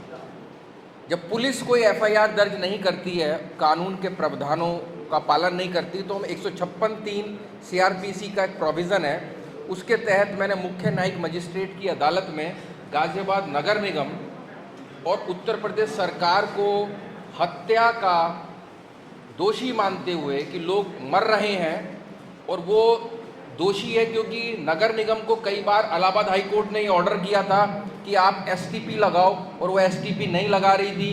पॉल्यूशन कंट्रोल बोर्ड अपने कर्तव्यों का निर्वाह नहीं कर रही थी। तो इन सबको विपक्षी मानते हुए और हत्या का एक मुकदमा मैंने मुख्य न्यायिक मजिस्ट्रेट न्यायालय में योजित किया। उसमें मैंने नदी के साथ रहने वाले कुछ लोगों के एफिडेविट भी लगवाए, जिन्होंने बताया कि मेरी भैंस मर गई, उन्होंने बताया कि मेरी खेती नष्ट हो गई। और हमने उन दिनों ये भी, एक मेरे मामा लगते थे, उनके लड़के को कैंसर हो गया था, तो मैंने उनका भी एफिडेविट लगवाया कि उनके लड़के को, जवान लड़के को शादी से 3 दिन पहले उसको कैंसर डिक्लेयर हुआ और उसकी डेथ हुई। और उसकी डेथ की वजह, ये जो शहर में कैंसर फैल रहा है, लोग मर रहे हैं, ऐसे मैंने कई सारे एफिडेविट लगाए और मैंने एक फाइल बहुत मोटी कर दी। मैंने यूनाइटेड नेशंस के चार्टर का भी हवाला दिया और मैं अपनी बुद्धि का जितना प्रयोग कर सकता था, ऐसी सभाओं में जाने के बाद जो मुझे थोड़े बहुत अनुभव थे, राजेंद्र भाई की कुछ स्पीचें याद थी, मैंने सब उसमें उघेड़ दी। थाने से रिपोर्ट आई कि साहब इस संबंध में हम कुछ नहीं कहना चाहते, तो उसके बाद न्यायालय ने उसमें बहस के लिए तारीख नियुक्त कर दी और मैंने एक हिंडा नदी का गीत था, उस गीत के साथ अपनी बहस शुरू करी। उस दिन आधा पौना घंटा बहस चली मुख्य न्यायिक मजिस्ट्रेट गाजियाबाद के न्यायालय में, और मैंने अपने तर्क प्रस्तुत किए और वो सुनते गए और उन्होंने बाद में उस ऑर्डर को रिजर्व रख लिया। उन्होंने चपड़ासी भेज के मुझे राजीव भाई हमारी गाजियाबाद के वकील हैं, पीयूष पांडे, वो एक जज साहब थे, उन्होंने मुझे चाय पे बुलाया। उन्होंने कहा कि विक्रांत, तुम्हारी सारी बहस ठीक है, तुम्हारे कागज़ भी ठीक है, लेकिन हम में हिम्मत नहीं है, न्यायपालिका में ये हिम्मत नहीं है। आप अब तो उसका BNS कर दिया गया है, लेकिन आप CRPC, IPC, एविडेंस एक्ट और भारत के संविधान को जब ढंग से पढ़ते हैं, क्योंकि ये जो प्रावधान है भाई साहब वो सुप्रीम कोर्ट के पास नहीं है। सुप्रीम कोर्ट में कोई भी आम आदमी FIR दर्ज कराने के लिए डायरेक्ट नहीं जा पाता है, हाई कोर्ट में नहीं जा पाता है। ये शक्ति जो है वो आपके जिले के मजिस्ट्रेट को दी गई है, न्यायिक मजिस्ट्रेट को दी गई है। अगर हजारों 156 हजारों FIR के प्रार्थना पत्र न्यायालयों में जाने अगर लगें और इस डर के बिना जाने लगे कि खारिज होगा होने दो, खारिज होगा होने दो, कोई बात नहीं, लेकिन ये कायम होगा। मैंने फिर उस ऑर्डर का रिवीजन डाला डिस्ट्रिक्ट जज के यहाँ पर, डिस्ट्रिक्ट जज भी पशुपेश में पड़ गया। मैंने कहा साहब आप बताइए इतनी मौतें क्यों हो रही हैं? नदी का पानी पी करके लोग मर रहे हैं, नदी का पानी पी करके भैंस मर गई, नदी का पानी पी करके खेती बर्बाद हो रही है, और यही सब्जियां आजादपुर मंडी में जा रही हैं, साहिबाबाद मंडी में जा रही हैं, और ये स्थिति गंगा की भी है, यमुना की भी और देश की तमाम नदियों की है। ये एक प्रयोग हुआ था, उसके कागज वो फाइल मेरे पास आज भी सुरक्षित है। उसके बाद मेरे पास एक BBC की reporter I, times of India ने उस खबर को रिपोर्ट किया साहब, और टाइम्स ऑफ इंडिया की कोई कॉपी लंदन में BBC के पास पहुंची। वहाँ से एक लेडी रिपोर्टर थी, वो मेरे पास आई, उसने कहा साहब मेरे एडिटर ने ये कहा है कि इस बंदे को ढूंढो और इससे पूछो कि ये कहाँ से इस बात को लेके आया। मैंने राजेंद्र भाई से कई बार कहा था कि नॉन बेलेबल ऑफेंस, हम सरकार से कुछ भी मांग ना करें, हम अड़ जाएं इस बात के, सिर्फ एक बात के लिए ऊपर अड़ जाएं कि नदी में जो भी कोई आदमी जहरीला पानी डालता है, प्रदूषित नहीं, प्रदूषित से तो आगे निकल गई ये बात। प्रदूषित क्या होता था? गोबर किसी का चला गया, मिट्टी चली गई। अगर कोई जहरीला पदार्थ डालता है जिससे मानव जीवन को नुकसान हो सकता है, तो आप उसको नॉन बेलेबल ऑफेंस में कन्वर्ट कर दीजिए। अगर एक बार नॉन बेलेबल ऑफेंस में कन्वर्ट हो गया, हम वकील हम जानते हैं इस बात को, जेल जाने से सब डरते हैं। अगर किसी उद्योगपति के वारंट हो जाए और उसे एक रात जेल में जाना पड़ जाए, मैं कह रहा हूं सारी नदियां ठीक हो जाएंगी, नाले ठीक हो जाएंगे, STP अपने आप काम करने लगेगा। ये एक कानूनी लड़ाई है, इसको इस तरीके से भी देखना चाहिए। मैंने कई मंचों पर ये बात उठाई, लेकिन लोग कानूनी लड़ाई को थोड़ा समझने में उन्हें दिक्कत होती है, क्योंकि उनकी पृष्ठभूमि कानूनी नहीं होती। तो इसके ऊपर और विस्तार से हम लोग चर्चा कर सकते हैं। मैं आज इतना ही कहना चाहूँगा, धन्यवाद। उसने मेरी पिटीशन खारिज कर दी, डिस्ट्रिक्ट जज ने भी खारिज कर दी। खारिज करने के उनके पास बहुत सारे ग्राउंड्स होते हैं, डिस्क्रिशनरी पावर होती है, लेकिन सिद्धांततः वो सहमत थे जो मैं कह रहा था। हाँ जी, ना ऐसा कोई कहता नहीं है ना, वो तो उन्होंने बुला करके बात कही, व्यक्तिगत ये बात कही, क्योंकि ये कैंसर तो सबके घर में पहुंच चुका ना, हर आदमी को पता है, भले ही बोले ना बोले। बहुत बहुत धन्यवाद विक्रांत भाई। मेरे ख्याल इस बात से ये संकेत मिलता है, हेलो, मेरे ख्याल इससे ये संकेत मिलता है कि थोड़ा संसद के दरवाजे को भी शायद इस पर खटखटाना चाहिए। गीतांजलि बहन,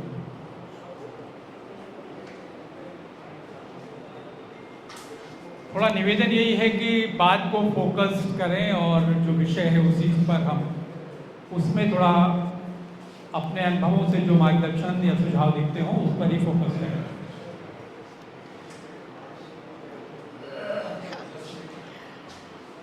सबसे पहले आप सभी को आमंत्रण के लिए धन्यवाद और नमस्ते। मैं आप आपके सामने मतलब मेरे ये गंगा जीवित एंटिटी, ये सब मेरे सामने जो प्रश्न हैं वो ही मैं आपके सामने कह सकती हूँ। उसके ऊपर हम विचार कर सकते हैं, क्योंकि कानूनी अधिकार मिलना और उसका क्रियान्वयन, इसमें एक बहुत बड़ा गैप है। अधिकार मिल जाएगा, आज भी हमें एक बहुत अच्छी खुशखबरी मिली, लेकिन उसके बाद क्या? हर पुलिस को FIR लिखना चाहिए, अब ऐसा भी है, लेकिन क्या वो लिख रहे हैं? उसके लिए हम क्या करें? ये छोटी छोटी सी बातें हैं जो हमारे लिए बहुत बड़ा चैलेंज है।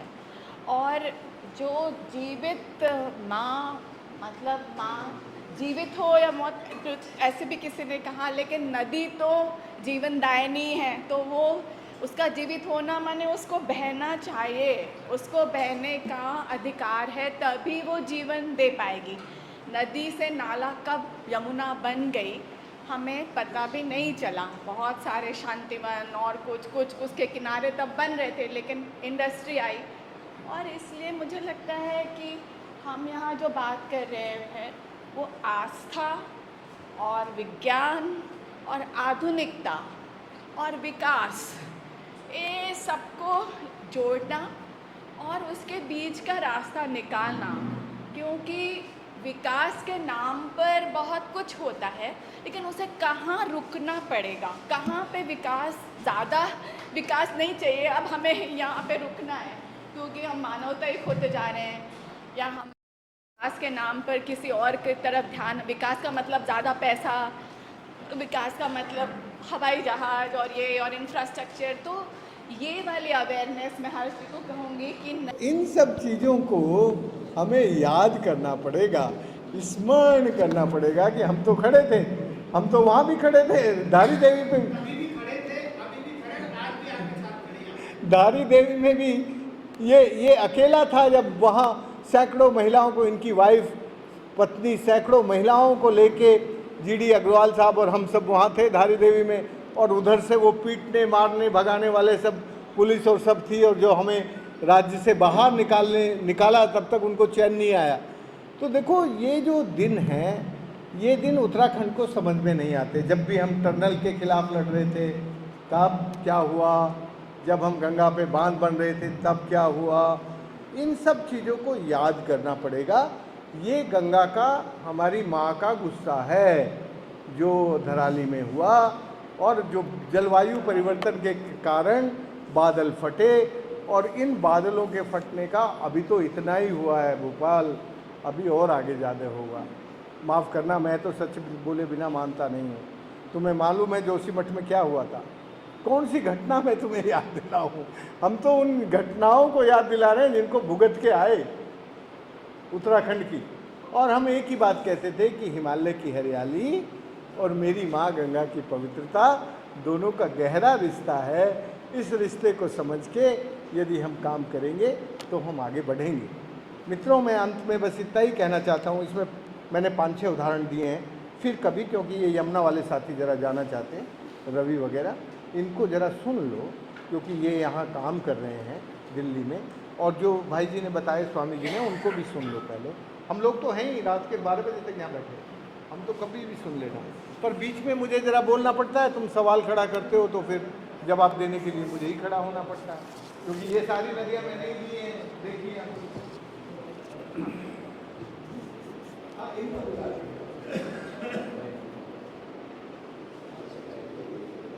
मैं थोड़ा विषय को समझने की दृष्टि से बात करना चाहते थे, इसलिए मैं बार बार कोशिश कर रहा था कि हम घूम घूम कर उसी पर आएँ। लेकिन यदि आप सबको लगता हो कि नहीं, ये हमने समझ लिया है कि हाँ मिलना ही चाहिए कानूनी दर्जा, तो फिर हम आगे बढ़ें। हमारे एक नौजवान साथी हैं, ये शायद कुछ कहना चाहते हैं। हर्ष, मन में बार बार ये क्यों इस दिशा में आ रहे हैं? आप उत्तेजित मत होइए गोपाल जी। धराली भी उतना ही इम्पॉर्टेंट है, थराली भी उतना इम्पॉर्टेंट है। जो कुछ घट रहा है उसकी पीड़ा सब जगह है, लेकिन उस चर्चा में यदि भी जाएंगे तो विषय से इधर उधर हो जाएंगे। इसलिए फोकस करने की दृष्टि से बार बार हम इस पर जाना चाहते हैं कि ये दर्जा क्यों और कैसे, क्यों और कैसे, जोर इस पर है। आपके मन में यदि है कि क्यों और कैसे, तो आइए और बताइए। तो मैं एक नौजवान है दिल्ली कॉलेज के, यहाँ कॉलेज के हैं, और यमुना की काफ़ी बड़ी बिरादरी यहाँ बैठी है। तो मैं, आपके मन में क्या है कि गंगा और यमुना को जीवित माँ का कानूनी दर्जा ज़रूरी क्यों और कैसे? ये दो ही प्रश्न हैं। एक्चुअली मेरा कोई प्रश्न नहीं है, मेरा है कि जो थीम है, आज का जो थीम है, गंगा यमुना को जीवित माँ का कानूनी दर्जा देना ज़रूरी क्यों है और कैसे, इस पे प्रकाश डालने का मेरा मोटिव रहेगा अभी। क्योंकि कई लोग आ रहे हैं, काफ़ी वरिष्ठ लोग हैं, सब लोग अपनी अपनी बातें कह रहे हैं, पर जो थीम है, थीम की जो आत्मा है, उसको कोई मतलब उस पर मैं थोड़ा प्रकाश डालना चाहता हूँ। तो मेरा नाम, पहले मैं अपना परिचय दे देता हूँ। मेरा नाम हर्ष है, मैं किरोड़ीमल कॉलेज का छात्र हूँ, 3rd ईयर का छात्र हूँ। मेरा मेन मोटिव यही है, इस थीम पर प्रकाश डालना। तो आज का जो ये विशेष आयोजन है जिसमें हम लोग सम्मिलित हुए हैं, इसमें इसका जो थीम हमें पता चल चुका है। ये सम्मेलन वैसे तो गंगा भक्तों द्वारा ही आयोजित है, परंतु यहाँ पे इसमें इसका जो क्रियान्वयन है, इसकी बागडोर मातृ सदन और जल बिरादरी जैसे समर्पित संगठनों ने इसका बागडोर किया है। क्योंकि हम लोग बैठे तो हैं यहाँ पर, परंतु हमें पता नहीं है हम किस विषय पर बात कर रहे हैं, और ऐसे ही बिना क्रोनोलॉजिकल ऑर्डर के हम आगे नहीं बढ़ सकते। हमें पहले पता होना चाहिए हम क्यों हैं यहाँ पर, अर्थ क्या है हमारे यहाँ रहने का। तो वैसे तो भारतीय संस्कृति में नदियाँ केवल जलधाराओं की तरह हम उन्हें नहीं मानते हैं, हम उन्हें माँ का दर्जा देते हैं। परंतु क्या हम सही अर्थ में उन्हें माँ की समान मानते हैं, उनका सम्मान करते हैं? वो एक गहरा प्रश्न है जिसके ऊपर हम लोग आज सम्मिलित हुए हैं। तो ये एक गहरा प्रश्न है, और आज का जो ये आयोजन है किस विमर्श पर है? आज का आयोजन इस विमर्श पर है कि गंगा और यमुना जैसी जो नदियाँ हैं वो केवल प्राकृतिक संसाधन नहीं है, वे बल्कि जीवित इकाइयाँ हैं, जिसे हम लिविंग एंटिटी कहते हैं। उनको लीगल दर्जा दिया जाना चाहिए, इसके ऊपर चर्चा है, और उनके कुछ अधिकार हैं और उनके कर्तव्य भी हैं। पहले तो मतलब हमें समझना होगा कि लिविंग एंटिटी का मतलब क्या है, जीवित इकाई का मतलब क्या है, इसके ऊपर चर्चा हो रही है, उसका मतलब क्या है। जब हम किसी नदी को जीवित इकाई, लिविंग एंटिटी का दर्जा देते हैं, इसका अर्थ होता है कि वे केवल संपत्ति नहीं रहती है, वो प्रॉपर्टी नहीं रहती है, सिर्फ वो व्यक्ति बन जाती है, कानूनी व्यक्ति बन जाती है। इसका अर्थ ये होता है, उसके अधिकार होते हैं, प्रवाह करने का अधिकार होता है, प्रदूषण से मुक्त होने का अधिकार होता है, उसके अंदर कोई गंदगी ना फैलाए, उसका खुद का अधिकार होता है। जैसे एक मानव का अधिकार होता है, जैसे एक कॉमन मैन का अधिकार होता है, वैसे ही एक नदी का भी अधिकार बन जाता है जब हम बात करते हैं नदी को लिविंग एंटिटी का दर्जा देने की। तो इस प्रकार नदी के साथ होने वाला जो प्रदूषण है, अवैध खनन है, जिसके खिलाफ जो हमारी संस्था है मातृ सदन, जिसके खिलाफ कई वर्षों से 1997 से इसका संचालन कर रहे हैं। पूज्य श्री गुरुदेव जी हमारे साथ हैं ही, उनके ऊपर मैं उनका भी परिचय देना चाहूँगा, क्योंकि हम लोग जानते नहीं हम किन के साथ बैठे हैं, किन के सानिध्य में बैठे हैं। बस बैठे हुए हैं आँख बंद करके या कान बंद करके, वो ज़रूरी नहीं है। जी सॉरी, नहीं कितने लोग नहीं जानते हैं, तो बाकी मैं आगे कुछ उदाहरण देना चाहता हूँ, मुझे माफ़ कर दीजिएगा क्योंकि मुझे पूरा अभी समझ नहीं आया था। तो दुनिया के कई देश हैं, इसका उदाहरण है, मॉडल है उनके। तो उनमें से न्यूजीलैंड की वांगानुई नदी जो है 2017 में उनको ये दर्जा दिया गया था। कोलंबिया की अतरातो नदी है, बांग्लादेश की तुराग नदी है, कनाडा की मैगपी और इंग्लैंड की रिवर टेस्ट, ये सारी जो नदियां हैं। मेरे ख्याल ये एक डॉक्यूमेंट सबको पेश किया गया, उसमें सब डिटेल्स है जो आप बता रहे हैं। जी मेरा यहाँ पर संचालन के लिए था मैं, परंतु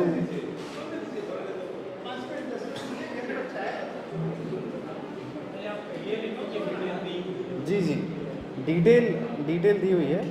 एक्चुअली मेरा यहाँ पे था कि परिचय देना था मुझे, गुरुदेव जी का परिचय देना था, और हो चुका है, जो कि हाँ नहीं वो ठीक है। तो मैं मौलिक अधिकारों पर बात करना चाहता हूँ। बेसिकली ऐसी मान्यता मिलने पर नदी के काफ़ी सारे मतलब उनके परिप्रेक्ष्य हैं, और मेनली हम जानते ही हैं भारत में भी 2017 में उत्तराखंड के उच्च न्यायालय ने गंगा और यमुना को जीवित इकाई दी थी, परंतु आगे जाके सर्वोच्च न्यायालय ने इस पर आदेश पर रोक लगा दी थी। और ये जो विचार है आज जिसके ऊपर हम ये चर्चा कर रहे हैं, क्या हम सचमुच अपनी नदियों को माँ समझते हैं या बस कहने मात्र का ही हमारे अंदर साहस है? और जब तक ये भावना जो है ये सीमित है, तब ये सिर्फ भावना तक सीमित नहीं होनी चाहिए, इन अधिकारों को हमें जीवंत करना होगा। यही अभी के लिए मेरा राय रहेगा। बाकी आगे जो भी लोग हैं वो बोल सकते हैं। बहुत बहुत शुक्रिया। हाँ जी, हाँ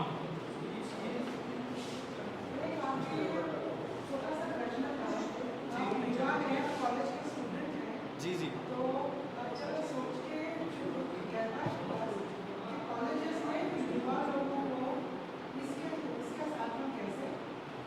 जोड़ सकते हैं। आप कैसे जोड़ सकते हैं युवाओं को, इसका कोई सुझाव दे दें तो अच्छा होगा। जी जी, तो हम अक्सर देखते हैं कि मतलब जब भी हम एनवायरनमेंट की बात करते हैं, नदियों की बात करते हैं, तो युवा लोग ज़्यादातर बस एक थियोरेटिकल पार्ट पे रह के रुक जाते हैं और एक गैप आ जाता है।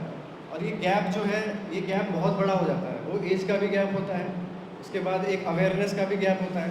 लैक ऑफ अवेयरनेस बहुत ज़्यादा है जो मैं देखता हूँ कॉलेजेस में, और जो जहाँ से मैं आता हूँ दिल्ली यूनिवर्सिटी से, वहाँ पर अवेयरनेस का लैक ज़्यादा है।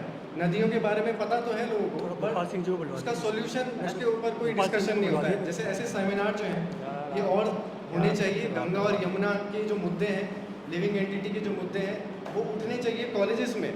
और जब युवा के हाथ में बेसिकली यूथ को और पता चलेगा, तो वो साथ में एक जो गैप है उसको हम भर सकते हैं। और सब लोग एक साथ यूनिफाइड होकर इसके ऊपर आवाज़ उठाएंगे तो ऑफकोर्स आई थिंक कोई भी बहरा तो नहीं है, सुप्रीम कोर्ट भी बहरा तो नहीं है, सुनेगा of course. And anyone, I am not talking about just being hot blooded कि मैं गर्म खून हूँ तो मैं बोलता रहूँगा। मेरा कहने का अर्थ यही है कि हमें गैप को भरना होगा। गैप को भरने के लिए most important is awareness, awareness about the situation, awareness about the crisis जिसके अंदर हम हैं अभी, क्योंकि फ्यूचर में जाके पता चलेगा तो फिर फ़ायदा नहीं है। अवेयरनेस इंपॉर्टेंट है। बाकी स्टेप्स पे तो बहुत, जब अवेयरनेस होगी तो अपने आप उसके ऊपर इनिशिएटिव लिया जाएगा। मेन अभी अवेयरनेस का लैक है, तो उसके ऊपर काम होना चाहिए मेरे हिसाब से। बहुत बहुत धन्यवाद।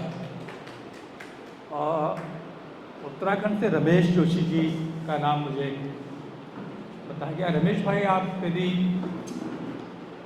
इसमें ये संदर्भ पेश कर सकें कि यदि ये बात आगे चलती है, बढ़ती है, तो उत्तराखंड में लोगों को कैसे इस दिशा में इसके साथ जोड़ा जा सकता है या क्या संभावना है?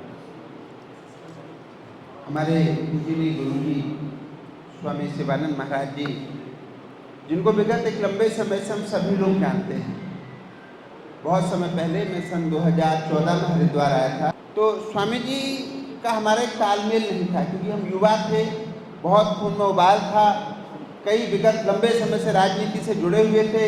तमाम सरकार, तमाम व्यापारी, जैसे कि हमारे राजन भाई ने या हमारी दीदी जी ने अभी बताया था, व्यापारियों का, नेताओं का और ये इनका व्यापारियों का, अधिकारियों का, इनका जो गठजोड़ होता है, ये दिमाग को बिल्कुल घुमा देता है। तो स्टार्टिंग में जब मैं हरिद्वार आया, राजनीति की शुरुआत थी हरिद्वार जनपद में।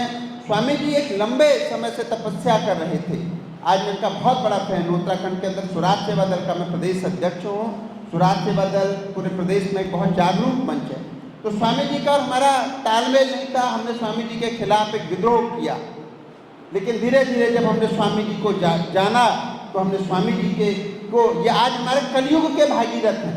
एक भागीरथ थे जो गंगा को लेकर के आए थे, थोड़ा सा नीचे कर लीजिए बस। और एक भागीरथ थे जो गंगा को लेकर के आए थे, और आज कलयुग के दूसरे भागीरथ हैं जो माँ गंगा को बचाने के लिए काम कर रहे हैं। तमाम सरकारों ने, माफियाओं ने, तमाम बड़े बड़े जो माफिया थे, उन्होंने बड़े आरोप लगाए, जिसमें हम भी उस श्रेणी में एक समय थे।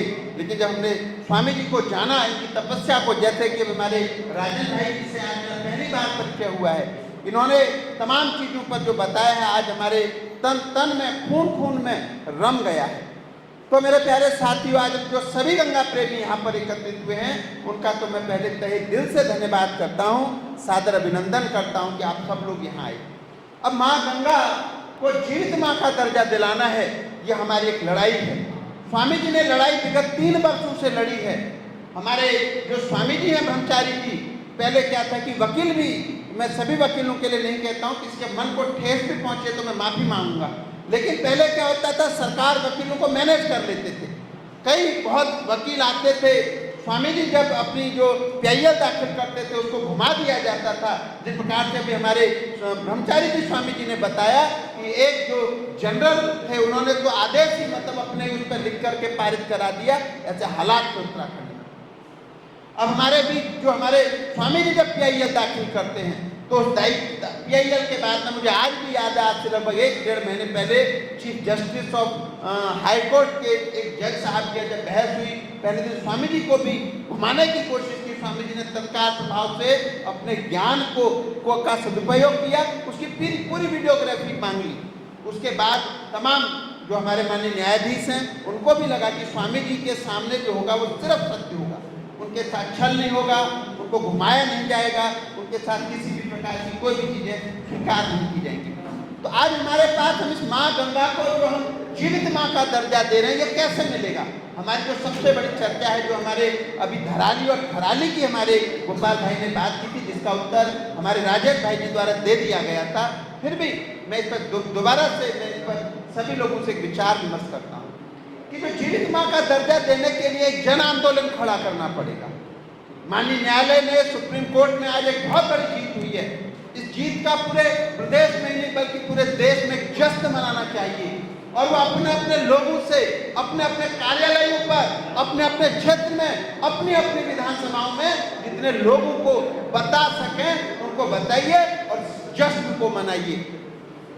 माँ गंगा ने दिखाया जिस समय कोविड काल आया, ये जो प्रकृति है ना, इसे छेड़छाड़ जो भी करेगा निश्चित तौर से पतन होगा। आप केदारनाथ की आपदा देख लीजिए, जब केदारनाथ की आपदा आई उससे न केवल उत्तराखंड वासियों को बल्कि पूरे देशवासियों को हानि हुई। उत्तराखंड एक पर्यटन प्रदेश है, यहाँ पर पूरे देश से घूमने के लिए जाते हैं। जब केदारनाथ की आपदा आई तो पूरे देश में जो है लोग मरे, पूरे देश से जो लोग गए थे वो लोग मरे। उसके बाद प्रकृति ने, माँ गंगा ने, हमारे ईष्टु ने अभी दोबारा धराली और खराली की घटनाओं से भ्रष्ट सरकारों को ये बताने का काम किया कि भ्रष्टाचार को रोकिए। माननीय सुप्रीम कोर्ट का एक आदेश हुआ है, ये हमारे को एक बहुत बड़ा सपोर्टिंग हैंड मिला है। बल्कि राजेश भाई ने जो कहा वो सत्य कहा कि आज जो ये ऑर्डर हुआ है इसको बदलने के लिए सरकारें निरंतर प्रयास करेंगी। इसको कभी कभी ऐसा होगा कि नहीं माना जाएगा, लेकिन हम लोगों को एकजुट होना पड़ेगा। सभी लोग संकल्पित होइए कि हम कैसे ज़्यादा से ज़्यादा तादाद में संख्या बढ़ा सकें। स्वामी जी ने 30 वर्षों से अनशन किए। हमारे जो पूर्व में जो और स्वामी जी के शिष्य रहे उन्होंने बलिदान दिए माँ गंगा के लिए। कोई अपनी लड़ाई नहीं लड़ी है, माँ गंगा भगवान शिव जी की जटाओं से अवतरित हुई है, ये बताना पड़ेगा। सरकारें 2 जगह बड़ा गोलमाल करती हैं। एक, जब भी हम लोग इस आंदोलन में आगे बढ़ते हैं तो हमारे को एक गलत, जैसे कि अभी मुझे आज पहली बार ये पता चला, मुझे आज तक की जानकारी नहीं थी कि हमारे राजेश भाई जी के द्वारा जिस समय उत्तरकाशी में आंदोलन किया गया तो उनके साथ इस प्रकार की जो अभद्रता हुई, मैं हैरान हूँ इस बात को लेकर के। उस समय हमारे गोपाल भाई जैसे लोगों को, हालांकि उसमें खड़े रहे, लेकिन पूरे तादाद को समझाना था कि स्वामी जी, ये हमारे राजेश भाई, ये लोग जो माँ गंगा को बचाने के लिए जो तपस्या कर रहे हैं उसमें उनका अपना कोई निजी स्वार्थ नहीं था। वो इस धरती पर भगवान शिव की जटाओं से अवतरित हुई माँ गंगा को बचाने के लिए लड़ रहे हैं। तो मेरे साथियों, वापस एक बार फिर से इस आंदोलन को खड़ा कीजिए। स्वामी जी, मैं बड़ा स्पष्टवादी हूँ। आप उत्तराखंड में अगर कोई राजनीतिक रूप से लगातार कोई जागरूक होंगे तो आप मेरे बारे में जानिएगा। मैं बहुत स्पष्टवादी हूँ, आंदोलनकारी हूँ। मेरे सारे आंदोलन आज तक सफल हुए। जिस आंदोलन को उठाया उस पर इतिहास लिख दिया, आप पता कर लीजिएगा। कई बड़े आंदोलन, कई बड़े IAS को जेल भिजवाने में हमारी भूमिका रही, कई बड़े IAS को PCS बनवाने का काम किया। भ्रष्टाचार पर हमारी लगातार मुहिम छुड़ी हुई है। जब सरकार और प्रशासन द्वारा हम पर झूठे मुकदमे लिखे जाते थे तो जैसा कि मैंने बताया पूरा एक तालमेल बना दिया था। जब से हमारे गुरु जी स्वामी जी का हमें आशीर्वाद मिला है तब से हमारा आत्मिक बल कई लाख गुना बढ़ गया। हम जब तक एकजुट नहीं होंगे, मैं हूँ आज से अभी से आंदोलन शुरू होगा। मैं 200 लोगों के साथ में स्वामी जी के पास 24 घंटे साइड की तरह रहूंगा। पहले भी स्वामी जी ने जब एक बार आदेश दिया था तो मैं सैकड़ों लोगों के माता बहनों के साथ स्वामी जी के आश्रम में था और एसडीएम डीएम वहां हरिद्वार में उस समय के जो एसडीएम थे एडीएम थे उनको मजबूर कर दिया था स्वामी जी ने। जिस समय उनको पूरा एक संवाद किया था तो उनके मुंह से आवाज नहीं निकली थी। उसके तीसरे दिन जो वहां पर अवैध खनन हो रहा था माननीय हाईकोर्ट से तत्काल प्रभाव से उनको रोक लगाई थी। तो अब हमें जो चर्चाएं होंगी ये तो मात्र सदन में लगातार होंगी, लेकिन अब मैं सबसे पहले अगर इसको वास्तव में माँ गंगा को जीवित माँ का दर्जा देना है तो हम लोगों को एकजुट होना पड़ेगा। अपने क्षेत्र में लोगों को जागरूक करना पड़ेगा, उन्हें बताना पड़ेगा कि हम इस आंदोलन को, क्योंकि कभी भी इतिहास जब बदला है तो आंदोलनों से बदला है। चर्चाएं होंगी, आंदोलन होंगे, तब इतिहास बदला जाएगा। हम लोग आज सभी लोग बैठे, ये सब माँ गंगा प्रेमी थे। किसी का कोई अपना राजनीतिक स्वार्थ नहीं, किसी का अपना कोई व्यापारिक स्वार्थ नहीं। हर व्यक्ति समय निकाल करके स्वामी जी गुरु महाराज जी के आदेशों पर, राजेश भाई जी के आदेशों पर हम यहाँ एकत्रित हुए।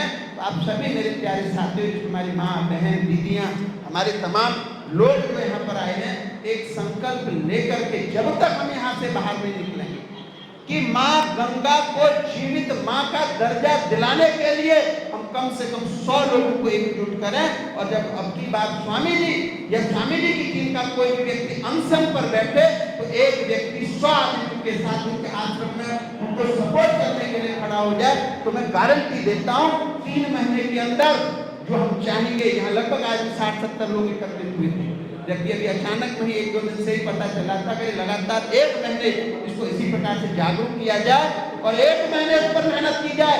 10,000 या 20,000 आदमी लोकसभा के सदन पर बाहर, जैसे कि अभी स्वामी जी के माध्यम से हमारे पता चला था, इन्होंने आज संकल्प लिया था कि आज माननीय सुप्रीम कोर्ट में अगर आदेश हमारे पक्ष में नहीं आया तो मैं वहीं से सत्याग्रह करूंगा। इसी प्रकार से अब की बार कोई भी व्यक्ति ये संकल्प ले कि अगर अब की बार इस आदेश का सरकार द्वारा पालन नहीं किया गया या सरकार द्वारा इस आदेश के खिलाफ कोई अन्य षड्यंत्र रचा गया तो हम हजारों लोगों के साथ स्वामी जी के सानिध्य में सत्याग्रह चलाएंगे। तो तभी हम इस पूरी माँ गंगा को जीवित माँ का दर्जा दिला पाएंगे। तो मेरे प्यारे साथियों, मेरे बड़े भाइयों, मैं आप लोगों में लगभग सबसे छोटा ही होऊंगा, लेकिन मैं संकल्पित होकर के जाता हूँ कि जब जब हमारे स्वामी जी को सत्याग्रह की आवश्यकता पड़ेगी, हमें आदेश होगा, मैं कम से कम 200 लोगों के साथ 24 घंटे स्वामी जी के यहाँ, स्वामी जी जिस स्थान पर कहेंगे उतना अपने संगठन, माँ बहन बेटियों, अपने पूरे समर्थकों के साथ स्वामी जी के आश्रम में जहाँ आदेश होगा वहाँ जाऊँगा। अपने निजी खर्चे से अपने संगठन के लोगों को एकत्रित करके ले जाऊँगा। सादर धन्यवाद। जय हिंद, जय उत्तराखंड, भारत माता की जय। हर हर महादेव, जय गंगा मैया। धन्यवाद। गंगा को लेकर काफ़ी बातें हुई और मैं हमेशा से मानता ही हूँ कि मेरा निजी मानना है ये कि गंगा की लड़ाई जब भी जीती जाएगी तो ज़मीन उत्तराखंड की ही होगी, वहीं का समर्थन उसको जिता पाएगा। एस.के. गुप्ता जी, आप कुछ कहना चाहते हैं? नहीं, आप कुछ कहेंगे तो थोड़ा संक्षेप में कहेंगे, मुझे मालूम है, और आप पते की बात कहेंगे। थोड़ा सा बस इतना था कि एस.के. गुप्ता जी से बहुत सारे लोगों का शायद परिचय ना हो। स्वामी सानंद को सब जानते होंगे और उनके ही बस समझ लीजिए कि परिवार ही थे। Professor GD. अग्रवाल जी के शिष्य रहे आई.टी. कानपुर में। एस.के. गुप्ता जी दिल्ली में ही रहते हैं और उस लड़ाई में बड़ा समर्थन रहा। मसला सिर्फ इतना सा है, बात को बार बार फोकस करना चाहते हैं, बहुत अभी लंबी चर्चा नहीं करना चाहते, मसले को ले आगे कैसे जाएं, ये एक बात है। आप सब लोगों को बहुत बहुत नमस्कार। जैसा परिचय दिया अरुण तिवारी जी ने, मैं जी.डी. अग्रवाल साहब के साथ बहुत सालों से जुड़ा रहा। मैं उनको 1963 से उनके साथ जुड़ा हूँ।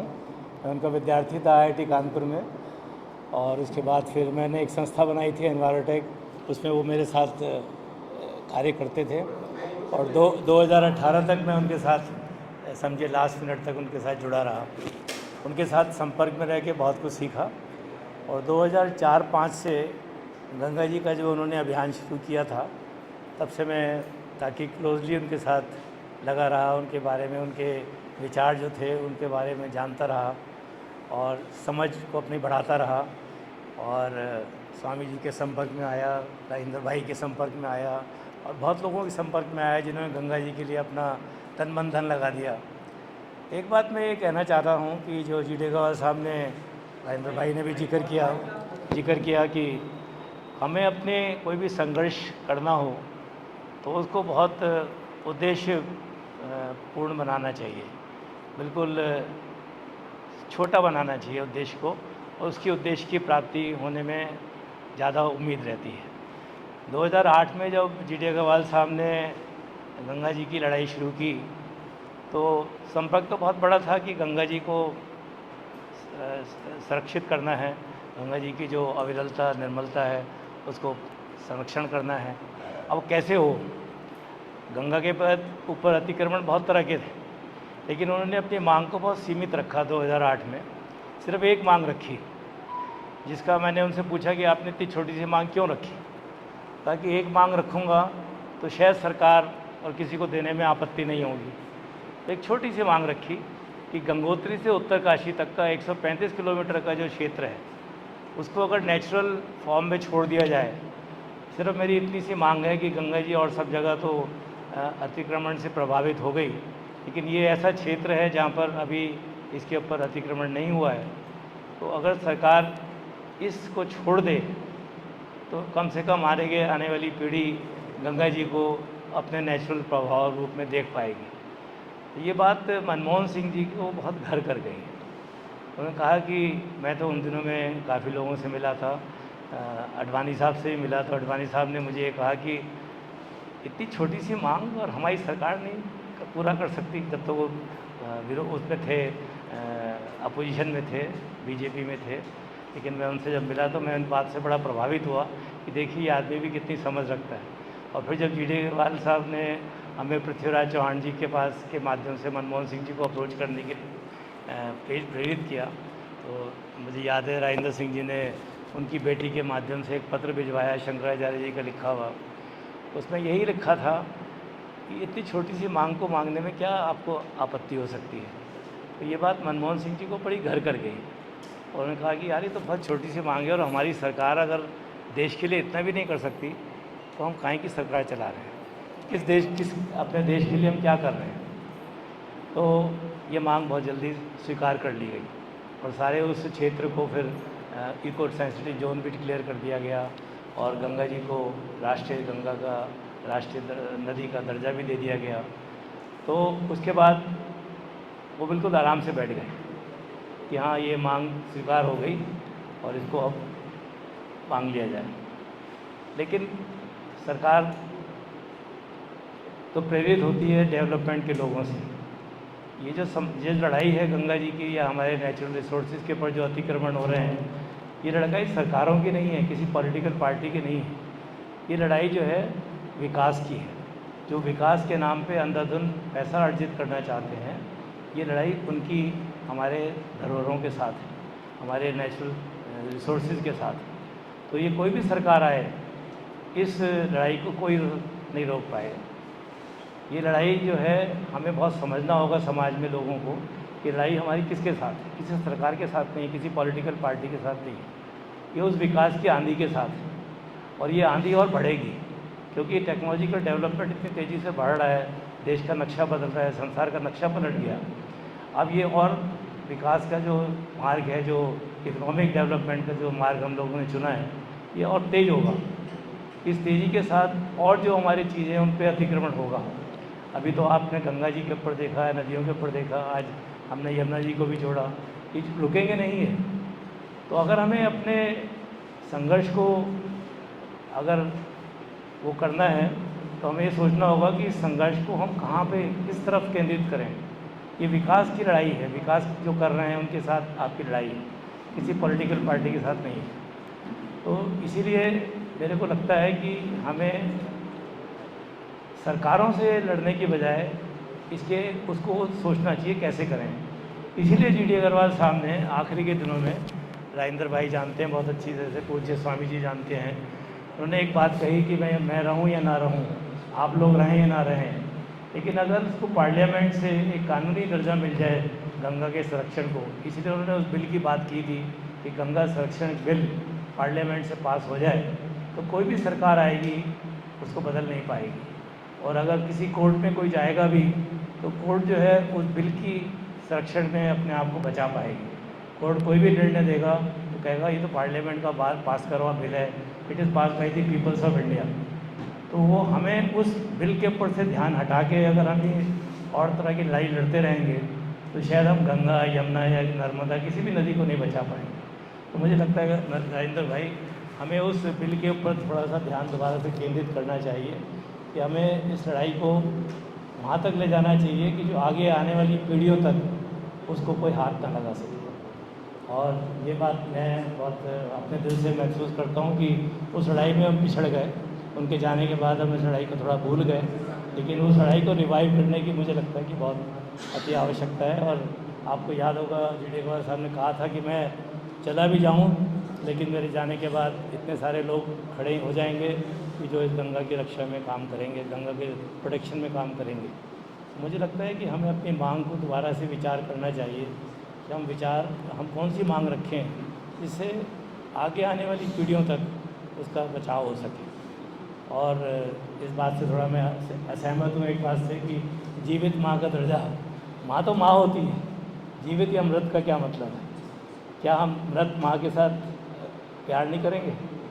तो हमें माँ का दर्जा रखना तो ठीक है, लेकिन जीवित जो वर्ड जोड़ना मेरे को अपने आप को थोड़ा उचित सा नहीं लगा। तो मैं तो मानता हूँ कि माँ तो माँ है, चाहे वो जीवित हो या मृत हो, मेरी माँ तो हमेशा माँ रहे। बस इतना ही मैं कहना चाहता था कि हमें अपने उद्देश्य के ऊपर थोड़ा फिर से विचार करना चाहिए और ऐसा कुछ उद्देश्य बनाना चाहिए जिससे आगे आने वाली सदियों तक इनका संरक्षण हो सके। धन्यवाद। और उपस्थित भजन सिंह जी घनघोष और उपस्थित गणमान्य व्यक्ति, मैंने शुरू से सुना है सबका और मुझे लगता है कि कोई बात शेष रह गई है इसमें। सभी ने सारी बातें उठाई है। कुछ चीज़ें जो मैं इसमें जोड़ना चाहूँगा जो मैंने इससे गुरुदेव जी से सीखा है। गुरुदेव जी ने एक बार कहा था, आप बराबर कहते रहते हैं, अगर आप गंगा नदी को भारत के मानचित्र में देखेंगे तो एक यज्ञोपवीत की तरह होती है। जैसे कोई जनेऊ पहनता है, जितने भी हमारे देवी खासकर देवगण पे जनेऊ पहनते हैं यज्ञोपवीत, जो कि पवित्र करते हैं, जो धागा है पवित्र करते हैं।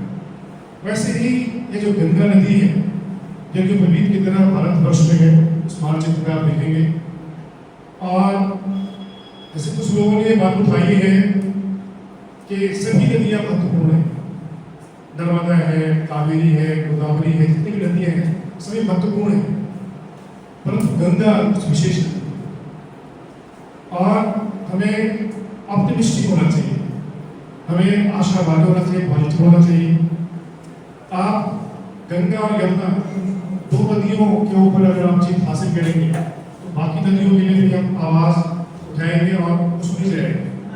तो सबसे पहले ये जो गंगा और यमुना जो दो नदियां हैं इनको अगर लिविंग एंटिटी का कानून दर्जा मिल जाएगा तो इसके प्रति कोई भी अगर अपराध करने का सोचेगा तो उसके अगेंस्ट FIR दर्ज होना चाहिए, जैसे कि पहले भी ये बात हुई है। और कानून से लोग डरते हैं, डर से भय से वो जो है गलत काम नहीं करते। आज आप देखिए नदी में नदी का कितना शोषण हो रहा है। नदी को एक नदी की तरह देखा जा रहा है, अगर इसको एक जीवित व्यक्ति की तरह देखा जाएगा तो इसके प्रति अपराध हो जाएगा।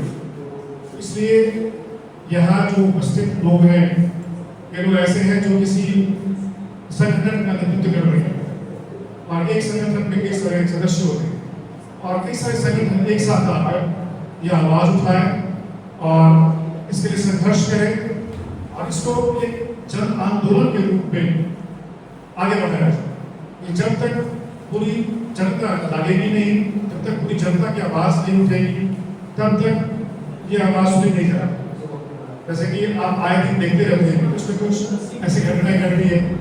ऐसे कुछ दिनों पहले की बात है, अभी कुत्तों के लिए जो बात हुई थी, जब समूह आया और उस पर आवाज सुनेगी, सुप्रीम कोर्ट को भी उसमें सुनवाई दोबारा करनी पड़ी, दोबारा विचार करना पड़ा। वैसे ही अगर जन जन की आवाज हो, क्या है भारत में ये आस्था का देश है, परंतु यहाँ पाखंड भी बहुत है, यहाँ लोग झूठे भी बहुत है, पाखंड भी बहुत करते हैं।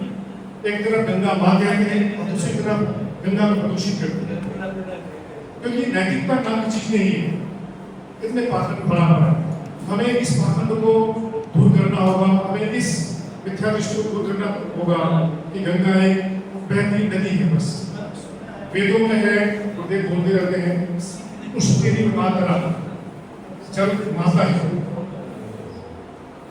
जल चाहे किसी नदी का हो, माता है। और खासकर आपको सब पता है गंगा जल कितना पवित्र है, और साइंटिफिकली उसको आप देखते हैं, उसमें कोई वायरस कुछ नहीं आता, उस विशेष नदी है, उसके साथ यमुना। तो ये दो नदियों को लेकर हम आगे बढ़े चले, इसको लिविंग एंटिटी का दर्जा कानूनन दिलवाए, सब मिलकर जितने भी संगठन है सबको जोड़कर, जितने प्रदेश जितने भारतवर्ष के संगठनों को जोड़कर, इसके अलावा जैसे कि राजेंद्र सिंह जी ने अभी जो एक गठन समिति एक गठन किया है, बहुत ही इफेक्टिव है, बहुत पावरफुल है। ऐसे इसका निर्माण हो और इस पर कार्य हो, और हर व्यक्ति जोड़े, एक व्यक्ति 10 संगठनों को जोड़े। यहाँ पर लाखों संगठन है भारतवर्ष, ऐसे सभी संगठनों को जोड़कर और हमारे श्री सतगुरुदेव के मार्गदर्शन में, राजेंद्र सिंह जी के मार्गदर्शन में यह आगे बढ़े तो निश्चित सफलता मिलेगी। जैसे आज ये ऐतिहासिक जीत हुई है, ये हमारे श्री गुरुदेव जी की संकल्प शक्ति। और मुझे भी सौभाग्य मिला श्री गुरुदेव के मार्गदर्शन में 2 बार गंगा के लिए दर्शन करने का महासदन में, और गंगा के लिए कितना प्रेम है और कितना दर्द है, वो जो गुरुदेव का साक्षात जिसको मिलता है, जो गुरुदेव के संपर्क आते हैं, अपने आप को उनके भीतर गंगा के प्रति प्रेम था। तो सबके भीतर के दर्द, जैसे किसी पुत्र के भीतर अपने माँ के प्रति प्रेम होता है, स्नेह होता है, दर्द होता है, ऐसा संबंध हो, निश्चित पूर्वक गंगा यमुना का उद्धार होगा। उसका क्या उद्धार करेंगे हम? माँ का उद्धार, हमारा उद्धार। अगर ये बात हमारे भीतर आ जाए तो निश्चित पूर्वक यह आंदोलन सफल होगा।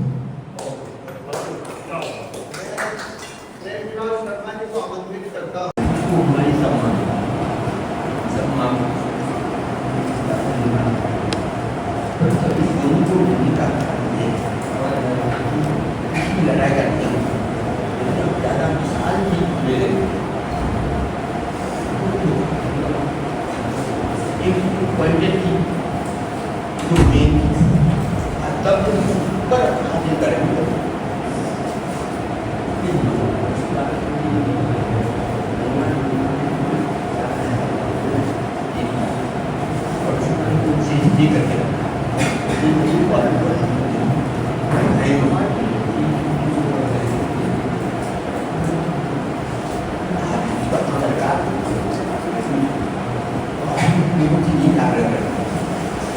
ओरिएंटेड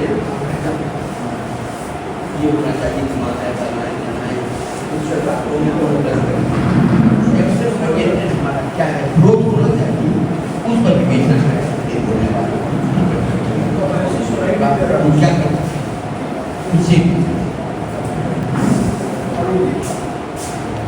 गुरुजी ने यही कहा कि भाई जो मैं बोल रहा था उसको थोड़ा और गहराई से स्पष्टता दी, और उन्होंने बहुत स्पष्टता से कहा कि भाई हम क्या, यदि हम ये मानते हैं कि गंगा और यमुना से न्यायपालिका और हमारी आस्था इसमें स्पष्ट है, तो हम क्या क्या कर सकते हैं, कैसे कर सकते हैं, इस पर भी थोड़ी विवेचना।